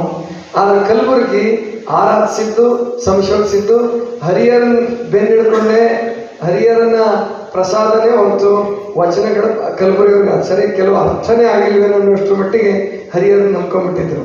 ಅದೇ ಅವ್ರು ಮಾಡಿದ ದೊಡ್ಡ ಬ್ಲಂಡರ್ ಮಿಸ್ಟೇಕ್ ನನ್ನ ಪ್ರಕಾರ, ಗೊತ್ತಾಯ್ತಲ್ವಾ? ಆದ್ದರಿಂದ ಗಂಗಾಂಬಿಕೆಯ ಹೆಸರು ಮೊಟ್ಟ ಮೊದಲು ಬರೋದು, ಗಂಗಾಂಬಿಕೆಯ ಪರಿಕಲ್ಪನೆ ಇಬ್ಬರು ಪರಿಕಲ್ಪನೆ ಬರೋದು ಹರಿಹರನಲ್ಲೇ. ಅಲ್ಲಿ ತನಕ ಯಾರು ಹೇಳಿರಲಿಲ್ಲ. ಮತ್ತು ವಿಚಿತ್ರ ಅಂದರೆ ಹರಿಹರ ನೀಲಂನ ಹೆಸರೇ ಹೇಳಿಲ್ಲ. ಇದು ಗೊತ್ತಿರಲಿ ನಿಮಗೆ. ಬಸವರಾಜ ದೇವರ ರಗಳೆಯಲ್ಲಿ ಅಥವಾ ಶರಣ ಚರಿತ್ರೆಯಲ್ಲಿ ಎಲ್ಲಿಯೂ ಕೂಡ ನೀಲಂನ ಹೆಸರೇ ಹೇಳಲ್ಲ, ನೀಲಾಂಬಿಕೆ ಅಂತ ಹೆಸರೇ ಬರಲ್ಲ. ಗಂಗಾಂಬಿಕೆ ಮತ್ತು ಮಾಯಿದೇವಿ ಅಂತ ಹೇಳ್ತಾನೆ ಬಸವಣ್ಣವ್ರಿಗೆ. ಇಬ್ಬರು ಹೆಂಡತಿ, ಮಾಯಿದೇವಿ ಅಂತ ಹೆಸರು ಹೇಳ್ತಾನೆ, ನೀಲಮ್ಮ ಅಂತ ಹೆಸರು ಹೇಳಲ್ಲ. ಮತ್ತು ಈಗ ಹೆಂಗೆ ನಂಬೋದು ನಾವು? ಹೆಂಗೆ ನಂಬೋದು? ಒಬ್ಬ ಜಂಗಮ ಬಂದು ಕೇಳಿದ್ನಂತೆ, ಕೇಳಿಸ್ಕೊಳ್ಳಿ, ಒಬ್ಬ ಜಂಗಮ ಬಂದು ಬಸವಣ್ಣವರಿಗೆ ಕೇಳಿದ್ನಂತೆ, ನಿಮ್ಮ ಹೆಂಡತಿಯನ್ನು ನನ್ನ ಸೇವೆಗೆ ಕಳಿಸಬೇಕು. ಆವಾಗ ಬಸವಣ್ಣವ್ರು ಕಳಿಸಿದ್ರಂತೆ ಯಾರನ್ನ? ಮಾಯಿದೇವಿ. ಆವಾಗ ಜಂಗಮ ಮಗುವಾಗ್ಬಿಟ್ನಂತೆ. ಇದು ಸಿಂಧು ಬಲ್ಲಾಳದ ಕಾಪಿ. ಯಾರು ಮಾಡಿರೋದು? ಇದು ಹರಿಹರ ಮಾಡಿದ್ರು. ಕುಚೆ ಅಷ್ಟೇ, ಕೋತಿಚೆ ಅಷ್ಟೇ. ಗೊತ್ತಿದ್ದು ಮಾಡಿದನೋ ಅಥವಾ ಅವನ ತಲೆಯಲ್ಲಿ ಏನಿತ್ತೋ ಗೊತ್ತಿಲ್ಲ. ಮತ್ತು ನನ್ನ ಪ್ರಕಾರ ಹರಿಹರ ಲಿಂಗ ಪೂಜಕನೇ ಅಲ್ಲ, ಇಷ್ಟಲಿಂಗದ ಪರಿಕಲ್ಪನೆ ಅವನಿಗೆ ಗೊತ್ತಿಲ್ಲ. ಜಗದಗಲ ಮುಗಿಲಗಲ ನಿಗೆಯಗಲ ನಿಮ್ಮಗಲ ಈ ಪರಿಕಲ್ಪನೆ ಹರಿಹರನಲ್ಲಿ ಎಲ್ಲೂ ಬರಲ್ಲ. ಅವನು ಬರೋದು ಕೇವಲ ಗುಡಿಯ ಸ್ಥಾವರಲಿಂಗ ಹಂಪೆಯ ವಿರೂಪಾಕ್ಷ ಸುತ. ಅವನು ಸ್ಥಾವರಲಿಂಗ ಪೂಜಕ. ಒಳ್ಳೆ ಕವಿ, ಕುವೆಂಪು ಇದ್ದಂಗೆ, ಬೇಂದ್ರೆ ಇದ್ದಂಗೆ. ಈ ಕುವೆಂಪು ರಾಮಾಯಣ ದರ್ಶನ ಬರೆದ್ರು ಹಂಗೆ ಈ ಹಂಪೆಯ ಹರಿಹರ ಶರಣರ ಚರಿತ್ರೆಗಳನ್ನು ಬರೆದ. ತನ್ನ ಕಲ್ಪನೆ ಏನು ಕೇಳಿದ್ನೋ, ತನಗೇನು ಅನ್ನಿಸ್ಬೇಕು. ಯಾಕಂದ್ರೆ ಅವ್ನಿಗೆ ಐತಿಹಾಸಿಕ ಪ್ರಜ್ಞೆ ಬೇಕಾಗಿರಲಿಲ್ಲ. ಐತಿಹಾಸಿಕ ಪ್ರಜ್ಞೆ ಇತ್ತೋ ಇಲ್ಲೋ ಇರಲೂ ಇಲ್ಲ. ಅವನು ಬರ್ದೇವ್ರು ನೋಡಿದ್ರೆ ಅನಿಮಿಷಯ್ಯನ ವಿಷಯದಲ್ಲಿ ಇಷ್ಟು ಹುಚ್ಚುಚ್ಚಾಗಿ ಬರೀತಾನೆ ಅಂದರೆ, ಅನಿಮಿಷಯ್ಯನಿಗೆ ಲಿಂಗವ ಕೊಟ್ಟವ್ರು ಯಾರ್ರೀ? ಅನಿಮಿಷಯ್ಯನಿಗೆ ಲಿಂಗವ ಕೊಟ್ಟವ್ರು ಯಾರು? ಯಾಕೆ ಮತ್ತೆ ಸುಮ್ಮನೆ ಕೂತಿದ್ರು? ಯಾಕೆ ಸವಿತಕ್ಕೂ ಸುಮ್ಮನೆ ಕೂತಿದ್ದಾರೆ? ಬಸವಣ್ಣ ಹರಿಹರ ಏನು ಬರೀತಾನೆ ಗೊತ್ತಾ? ಅಲ್ಲೊಂದು ಗೂಳಿ ಇತ್ತಂತೆ, ಅವನಿಗೆ ಸ್ಥಾವರಲಿಂಗ ನೋಡಿ ಊಟ ಮಾಡ್ತಿದ್ದಂತೆ. ದಿವಸ ಕಾಡಲ್ಲಿ ದಾರಿ ತಪ್ಪಿಸ್ಕೊಂಡಂತೆ. ಕಾಡಲ್ಲಿ ದಾರಿ ತಪ್ಪಿಸ್ಕೊಂಡು 3 ದಿವಸ ಆದರೂ ದೇವಸ್ಥಾನ ಸಿಗಲಿಲ್ವಂತೆ. ಅಲ್ಲೊಂದು ಗೂಳಿ ಇತ್ತಂತೆ, ಲಿಂಗ ಆಗ್ಬಿಟ್ಟಂತೆ. ಅದರ ದರ್ಶನ ಮಾಡಿ ಊಟ ಮಾಡಿದಂತೆ. ಅಲ್ಲೇ ತಪಸ್ಸಿ ಕೂತ್ಬಿಟ್ಟಂತೆ. ಇದಕ್ಕಾಗಕ್ಕ ಗುಬ್ಬಕ್ಕನ ಕಥೆ ಇದ್ದಂಗೆ ನೀವು ಇದಕ್ಕೂ ಹೊಸ ಅರ್ಥ ಕೊಡಕ್ಕೆ ಹೋದ್ರು. ಮಾತಾಜಿಯವರು ತಿಳ್ಕೊಂಡು ಕಲಬುರಗಿಯವರು, ಲಿಂಗಾಯತರು ಎಲ್ಲರೂ ಅಯ್ಯ ನಿಮ್ಮ ಸಾರ ಸೆಟ್ಟಾಗಿ ಹರಿಹರನ್ನು ತಿರಸ್ಕರಿಸಿದ್ರೆ ಲಿಂಗಾಯತ ಧರ್ಮ ಇಷ್ಟೊತ್ತಿಗೆ ಉದ್ಧಾರ ಆಗ್ತಿತ್ತು. ಈ ಯಾವ ಗೊಂದಲಗಳು ಇರ್ತಿರ್ಲಿಲ್ಲ. ಮತ್ತು ಲಿಂಗದೇವ ಮಾಡುವ ಅಗತ್ಯನೇ ಬೀಳ್ತಿರ್ಲಿಲ್ಲ. ಲಿಂಗದೇವ ಮಾಡದೆ ಹೋಗಿದ್ರೆ, ವಚನಾಂಕಿತ ಬದಲಾವಣೆ ಮಾಡದೆ ಹೋಗಿದ್ರೆ ಇವತ್ತು ನಿಮ್ಮ ಲಿಂಗಾಯತ ಧರ್ಮ ಯಾವ ಸ್ಥಾನದಲ್ಲಿ ಇರ್ತಿತ್ತು? ಎಷ್ಟು ಜನ ಹೊಸ ಸಾಧಕರು ಬರ್ತಿದ್ರು. ನಮ್ಮ ತಾಯಿಯಂದರು ಎಷ್ಟೋ ಜನ ಬ್ರಹ್ಮಕುಮಾರಿಗೆ ಹೋಗೋದು ತಪ್ಪಿತ್ತಲ್ಲ, ಇಲ್ಲೇ ಬರ್ತಿದ್ರು ಕೂಡ ಸಂಘಕ್ಕೆ. ಒಂದು ಶಿಸ್ತು ರೂಪಿಸ್ಲಿಲ್ಲ ಬಸವಧರ್ಮ ಪೀಠದಲ್ಲಿ, ಸಾಧಕರಿಗೆ ಯೋಗ್ಯವಾದ ವಾತಾವರಣ ಕಲ್ಪಿಸ್ಲಿಲ್ಲ. ಇಂಥವರೆಲ್ಲ ಏನೇನೇನೋ ಮಾಡಕ್ಕೆ ಹೋಗಿ ತಾವೇ ತಮ್ಮ ತಲೆನೇ ಭಾಳ ಶ್ರೇಷ್ಠ, ಬಸವಣ್ಣರಿಗಿಂತ ಶರಣರಾಗ ಹೋಗ್ಬಿಟ್ರು. ಅದಕ್ಕೆ ಈ ಒಂದು ಮೂರ್ಖತನ ನಮ್ಮಲ್ಲಿ ನಡೆದಿದೆ. ಬಸವಣ್ಣವ್ರಿಗಿಂತ ಶರಣರಾಗ ಬೇಡ ನಾವು. ಲಿಂಗ ಕೂಡಲ ಸಂಗಮ ದೇವ ಅನ್ನೋದು ಸ್ಥಾವರಲಿಂಗ ಸೂಚಕ ಅಲ್ಲವೇ ಅಲ್ಲ. ಅದು ಹೇಗೆ ಅಲ್ಲ ಅನ್ನೋದನ್ನು ಇದರಲ್ಲಿ ವಚನ ಹೃದಯದಲ್ಲಿ ಬರೆದಿದ್ದೀನಿ. 8ನೇ ಅಧ್ಯಾಯ ಇದೆ. ಮತ್ತು ಇಡೀ ವಿಶ್ವದಲ್ಲಿ, ಬರೀ ಕನ್ನಡದಲ್ಲ ರೀ, ಕೇವಲ ಕರ್ನಾಟಕದಲ್ಲ, ಭಾರತದಲ್ಲ, ಇಡೀ ವಿಶ್ವದ ಯಾವ ಭಾಷೆಯಲ್ಲಿಯೂ ಕೂಡ ತಮ್ಮ ಕಾವ್ಯಗಳಿಗೆ, ತಮ್ಮ ಕವಿತೆಗಳಿಗೆ ಅಂಕಿತವನ್ನು ಇಟ್ಕೊಳ್ಳಬಹುದು. ಇಟ್ಕೋಬೇಕು ಅಂತ ಹೇಳಿ ಅಂಕಿತಗಳಲ್ಲಿಯೇ ವೈಶಿಷ್ಟ್ಯತೆಯನ್ನು ಮೆರೆದವರು ಶರಣರು ಇಡೀ ವಿಶ್ವದಲ್ಲಿ. ಆದ್ರಿಂದ ಬಸವಣ್ಣ ವಿಶ್ವಗುರು ಸುಮ್ಮನೆ ಅಲ್ಲ. ಆದ್ರಿಂದ ವಚನಾಂಕಿತಗಳ ಐತಿಹಾಸಿಕ ವಿವೇಚನೆ ಅಂತ ಒಂದು ಅಧ್ಯಾಯ ಇದೆ, ಓದ್ರಿ. ಮತ್ತು ಜೇಡರ ದಾಸಿಮಯ್ಯ, ದೇವರ ದಾಸಿಮಯ್ಯ ಬೇರೆ ಬೇರೆ ಅಲ್ಲ. ಆ ಜೇಡರ ದಾಸಿಮಯ್ಯ, ದೇವರ ದಾಸಿಮಯ್ಯ ಕನ್ಫ್ಯೂಷನ್ ಹುಟ್ಟಿದಾಕದವನು ಈ ಪುಣ್ಯದ ಕವಿಯೋ, ಪಾಪದ ಕವಿಯೋ, ಶಾಪದ ಕವಿಯೋ ಹರಿಹರನೇ. ಗೊತ್ತಾಯ್ತಲ್ವಾ? ಆದ್ರಿಂದ ಹರಿಹರನ ಬೆನ್ನು ಹತ್ತಿ ಕಲಬುರಗಿಯವ್ರು ದಾರಿ ತಪ್ಪಿಸ್ಕೊಂಡ್ರು, ಮಾತಾಜಿಯವ್ರು ದಾರಿ ತಪ್ಪಿಸ್ಕೊಂಡ್ರು, ಇನ್ನೂ ಎಷ್ಟೆಷ್ಟು ಜನ ವಿದ್ವಾಂಸಗಳು ದಾರಿ ತಪ್ಪಿಸ್ಕೊಂಡ್ರು. ನಾವು ನೀವು ದಾರಿ ತಪ್ಪಿಸ್ಕೊಳ್ಳೋದು ಬೇಡ. ಯಾಕೆಂದ್ರೆ ನಾವು ವಿಜ್ಞಾನ ಯುಗದಲ್ಲಿದ್ದೀವಿ. ಅಲ್ಲರಿ, ಚನ್ನಬಸವಣ್ಣನ ಹುಟ್ಟಿನ ಬಗ್ಗೆ ಕಲಬುರಗಿಯವರು ಅದೆಲ್ಲ ಬರೀಬೇಕಾದ ಅಗತ್ಯವೇ ಇರಲಿಲ್ಲ. ಕೊಲೆಗಂಟಲ್ಲದೆ ಪಿಂಡದಲ್ಲಿಗೆ ಆಶ್ರಯವಿಲ್ಲ, ಜಲಬಿಂದುವಿನ ವ್ಯವಹಾರ ಒಂದೇ, ಸಪ್ತಧಾತು ಏನು ಆಸೆ ಆಮಿಷ ರೋಷ ಹರುಷ ವಿಷಯಾದಿಗಳೆಲ್ಲ ಒಂದೇ. ಸಪ್ತಧಾತು ಸಮಂ ಪಿಂಡಂ ಸಮಯೋನಿ ಸಮುದ್ಭವಂ ಆತ್ಮಜೀವ ಸಮಾಯುಕ್ತಂ ವರ್ಣಾನ ಕಿಂ ಪ್ರಯೋಜನ. ಈ ಶ್ಲೋಕ ಎಲ್ಲೂ ಬಂದಿಲ್ಲ. ಇದನ್ನು ಬಿಟ್ಬಿಟ್ರು ಅವ್ರ ಚಿತ್ರದುರ್ಗದ ಪುಣ್ಯಾತ್ಮರು. ಇದನ್ನು ಬಿಟ್ಟು ರೆಕಾರ್ಡ್ ಮಾಡಿಸಿದ್ರು. ಯಾಕೆ? ಸಂಸ್ಕೃತ ಬಸವಣ್ಣ ಹೇಳಿಲ್ಲ. ಬಸವಣ್ಣಗೆ ಸಂಸ್ಕೃತನೂ ಬರ್ತಿತ್ತು. ಬಸವಣ್ಣ ಸಂಸ್ಕೃತ ವಿದ್ವಾಂಸರು ಹೌದು, ಆದರೂ ಕನ್ನಡದಲ್ಲಿ ಬರೆದ್ರು. ಈ ಶ್ಲೋಕ ಬಸವಣ್ಣನೇ ರಚನೆ ಮಾಡಿದರು. ಎಲ್ಲರ ಉಪನಿಷತ್ತಿನಲ್ಲಿ ಇದ್ರು, ತಗೊಂಬನ್ನಿ ಇದನ್ನ. ಸಪ್ತಧಾತು ಸಮಂ ಪಿಂಡಂ ಸಮಯೋನಿ ಸಮುದ್ಭವಂ ಆತ್ಮಜೀವ ಸಮಾಯುಕ್ತಂ ವರ್ಣಾನಾಂ ಕಿಂ ಪ್ರಯೋಜನಂ. ವರ್ಣ ತಗೊಂಡು ಏನ್ ಮಾಡ್ತೀರಾ? ಇಡೀ ಭಾರತದ ಇತಿಹಾಸದಲ್ಲಿ ಚಾತುರ್ವರ್ಣಂ ಮಯಾ ಸೃಷ್ಟಂ ಅಂತ ಹೇಳಿಸಿದವರು ಯಾರು? ಚಾತುರ್ವರ್ಣಂ ಮಯಾ ಸೃಷ್ಟಂ ಎಲ್ಲಿ ಬರುತ್ತೆ ಗೊತ್ತಾ? ಇದು ಭಗವದ್ಗೀತೆಯಲ್ಲಿ ಬರುತ್ತೆ. 4ನೇ ಅಧ್ಯಾಯದಲ್ಲೋ 5ನೇ ಅಧ್ಯಾಯದಲ್ಲೋ ಬರುತ್ತೆ. ಚಾತುರ್ವರ್ಣಗಳನ್ನು ಸೃಷ್ಟಿಸಿದವನು ನಾನು. ಯಾರ ಕಡೆಯಿಂದ ಹೇಳಿಸ್ತಾರೆ ಅವರು? ಯಾರ ಕಡೆಯಿಂದ ಹೇಳಿಸಿದ್ದಾರೆ? ಕೃಷ್ಣನ ಕಡೆಯಿಂದ ಹೇಳಿಸಿದ್ದಾರೆ. ಕೃಷ್ಣ ಯಾವ ಜನಾಂಗಕ್ಕೆ ಸೇರಿದವನು? ಗೋಪಾಲ. ಎಲ್ಲ ಅನ್ಬೇಡ್ರಿ, ಸಿಟ್ಟು ಬರುತ್ತೆ ಅವನಿಗೆ. ಗೊತ್ತಾಯ್ತಾ? ಗೋಪಾಲ ಗೊತ್ತಾಯ್ತಾ? ಯಾದವ ಜನಾಂಗಕ್ಕೆ ಸೇರಿದವನು. ಚಾತುರ್ವರ್ಣಗಳಲ್ಲಿ ಯಾದವ ಜನಾಂಗ ಎಲ್ಲಿ ಬರುತ್ತದೆ? ಯಾವ್ದ್ರಲ್ಲಿ ಬರ್ತದವ? ಮತ್ತೆ ಚಾತುರ್ವರ್ಣದಲ್ಲಿ ಇಲ್ವೇ ಇಲ್ಲ. ಅವನ ಬಾಯಿಂದ ಈ ಪುಣ್ಯಾತ್ಮ ಹೇಳಿಸಿದ್ರೆ ಎಷ್ಟು ಸುಳ್ಳು ಹೇಳಿಸಿದ ನೋಡಿ. ವೇದವ್ಯಾಸನ ಹೇಳಿಸಿರ್ಲಿ, ಯಾರೇ ಹೇಳಿಸಿರ್ಲಿ, ಎಂತ ಹಸಿ ಸುಳ್ಳು ಹೇಳಿಸಿದ್ರು ಅಂದ್ರೆ, ಅವನು ಕೃಷ್ಣ ಇದ್ದಿದ್ರೆ ಇವ್ರು ಶಿರಶ್ಚೇದನ ಮಾಡಿಸ್ತಿದ್ದೇನೆ ಮೊದಲು ಸುದರ್ಶನ ಚಕ್ರದಿಂದ. ಗೊತ್ತಾಯ್ತಲ್ವ? ಎಂತಹ ಅಬದ್ಧಗಳನ್ನು ಭಾರತ ದೇಶದಲ್ಲಿ ಬಿತ್ತಿದಲ್ಲಿ. ಅದಕ್ಕೆ ಭಗವದ್ಗೀತೆ ಕೇವಲ ಕಾವ್ಯ ಅಷ್ಟೇ. ಅದು ಕೇವಲ ಕಾವ್ಯ, ಅದು ಧರ್ಮಗ್ರಂಥ ಆಗೋದಕ್ಕೆ ಯೋಗ್ಯ ಅಲ್ಲ. ಕಾವ್ಯ. ವೇದವ್ಯಾಸರು ಬರೆದಿದ್ದು ಕೃಷ್ಣ ಮತ್ತು ಅರ್ಜುನ ಪಾತ್ರಧಾರಿಗಳು. ಕೃಷ್ಣ ಅರ್ಜುನ ಪಾತ್ರಧಾರಿಗಳೇ ಹೊರತು ಅದು ಕೃಷ್ಣ ಹೇಳಿದ್ದಲ್ಲ. ನಿಜವಾಗಿಯೂ ಕೃಷ್ಣ ಬಹಳ ದೊಡ್ಡ ವ್ಯಕ್ತಿ. ಇವತ್ತಿನವರೆಗೆ ಕೃಷ್ಣ ಆಗಿ ಹೋಗಿ 5,000 ವರ್ಷಗಳಾಗಿದೆ. ಕೃಷ್ಣನ ಬಗ್ಗೆ ಕಲ್ಪನೆ ಮಾಡ್ಕೊಳ್ಳಿ ನೀವು. ಕೃಷ್ಣನ ವ್ಯಕ್ತಿತ್ವ, ನಿಜವಾದ ವ್ಯಕ್ತಿತ್ವ ಬಹಳ ದೊಡ್ಡದಿದೆ. ಯಾದವ ಜನಾಂಗದಲ್ಲಿ ಹುಟ್ಟಿ ಆ ಎಲ್ಲ ದನಕಾಯುವರ ನಡುವೆ ಇದ್ದುಕೊಂಡು ಅತ್ಯಂತ ಬಹಳ ದೊಡ್ಡ ಜಟ್ಟಿ ಅವನು. ಕಂಸನನ್ನು ಕೊಂದಿದ್ರೆ ಅವನು ತನ್ನ ಸೋದರ ಮಾವ ಅನ್ನೋದು ನೋಡ್ಲಾರ್ದೆ ದುಷ್ಟ ಶಿಕ್ಷೆ ಮಾಡಿದ್ರೆ ಕೃಷ್ಣನಂತಹ ಮಹಾನ್ ಜಟ್ಟಿ, ಕೃಷ್ಣನಂತ ಒಬ್ಬ ನ್ಯಾಯ ಪಕ್ಷಪಾತಿ ಇನ್ಯಾರೂ ಜಗತ್ತಿನಲ್ಲಿಲ್ಲ. ಆದರೆ ಕೃಷ್ಣನ ಹೆಸರಿನಲ್ಲಿ ನೀವು ವೈದಿಕ ಧರ್ಮವನ್ನು ಬೆಳೆಸಕ್ಕೆ ಹೋದ್ರಲ್ಲ, ಅದು ಭಾರತ ದೇಶಕ್ಕೆ ಬಹಳ ದೊಡ್ಡ ಅನ್ಯಾಯ ಆಯಿತು. ಅದಕ್ಕೆ ಇದು ಬಸವಣ್ಣವರೇ ಬರೆದಂಥ ಶ್ಲೋಕ. ಇದು ಯಾವುದು? ಸಪ್ತಧಾತು ಸಮಂ ಪಿಂಡಂ ಸಮಯೋನಿ ಸಮುದ್ಭವಂ ಆತ್ಮಜೀವ ಸಮಾಯುಕ್ತಂ ವರ್ಣಾನಾಂ ಕಿಂ ಪ್ರಯೋಜನ.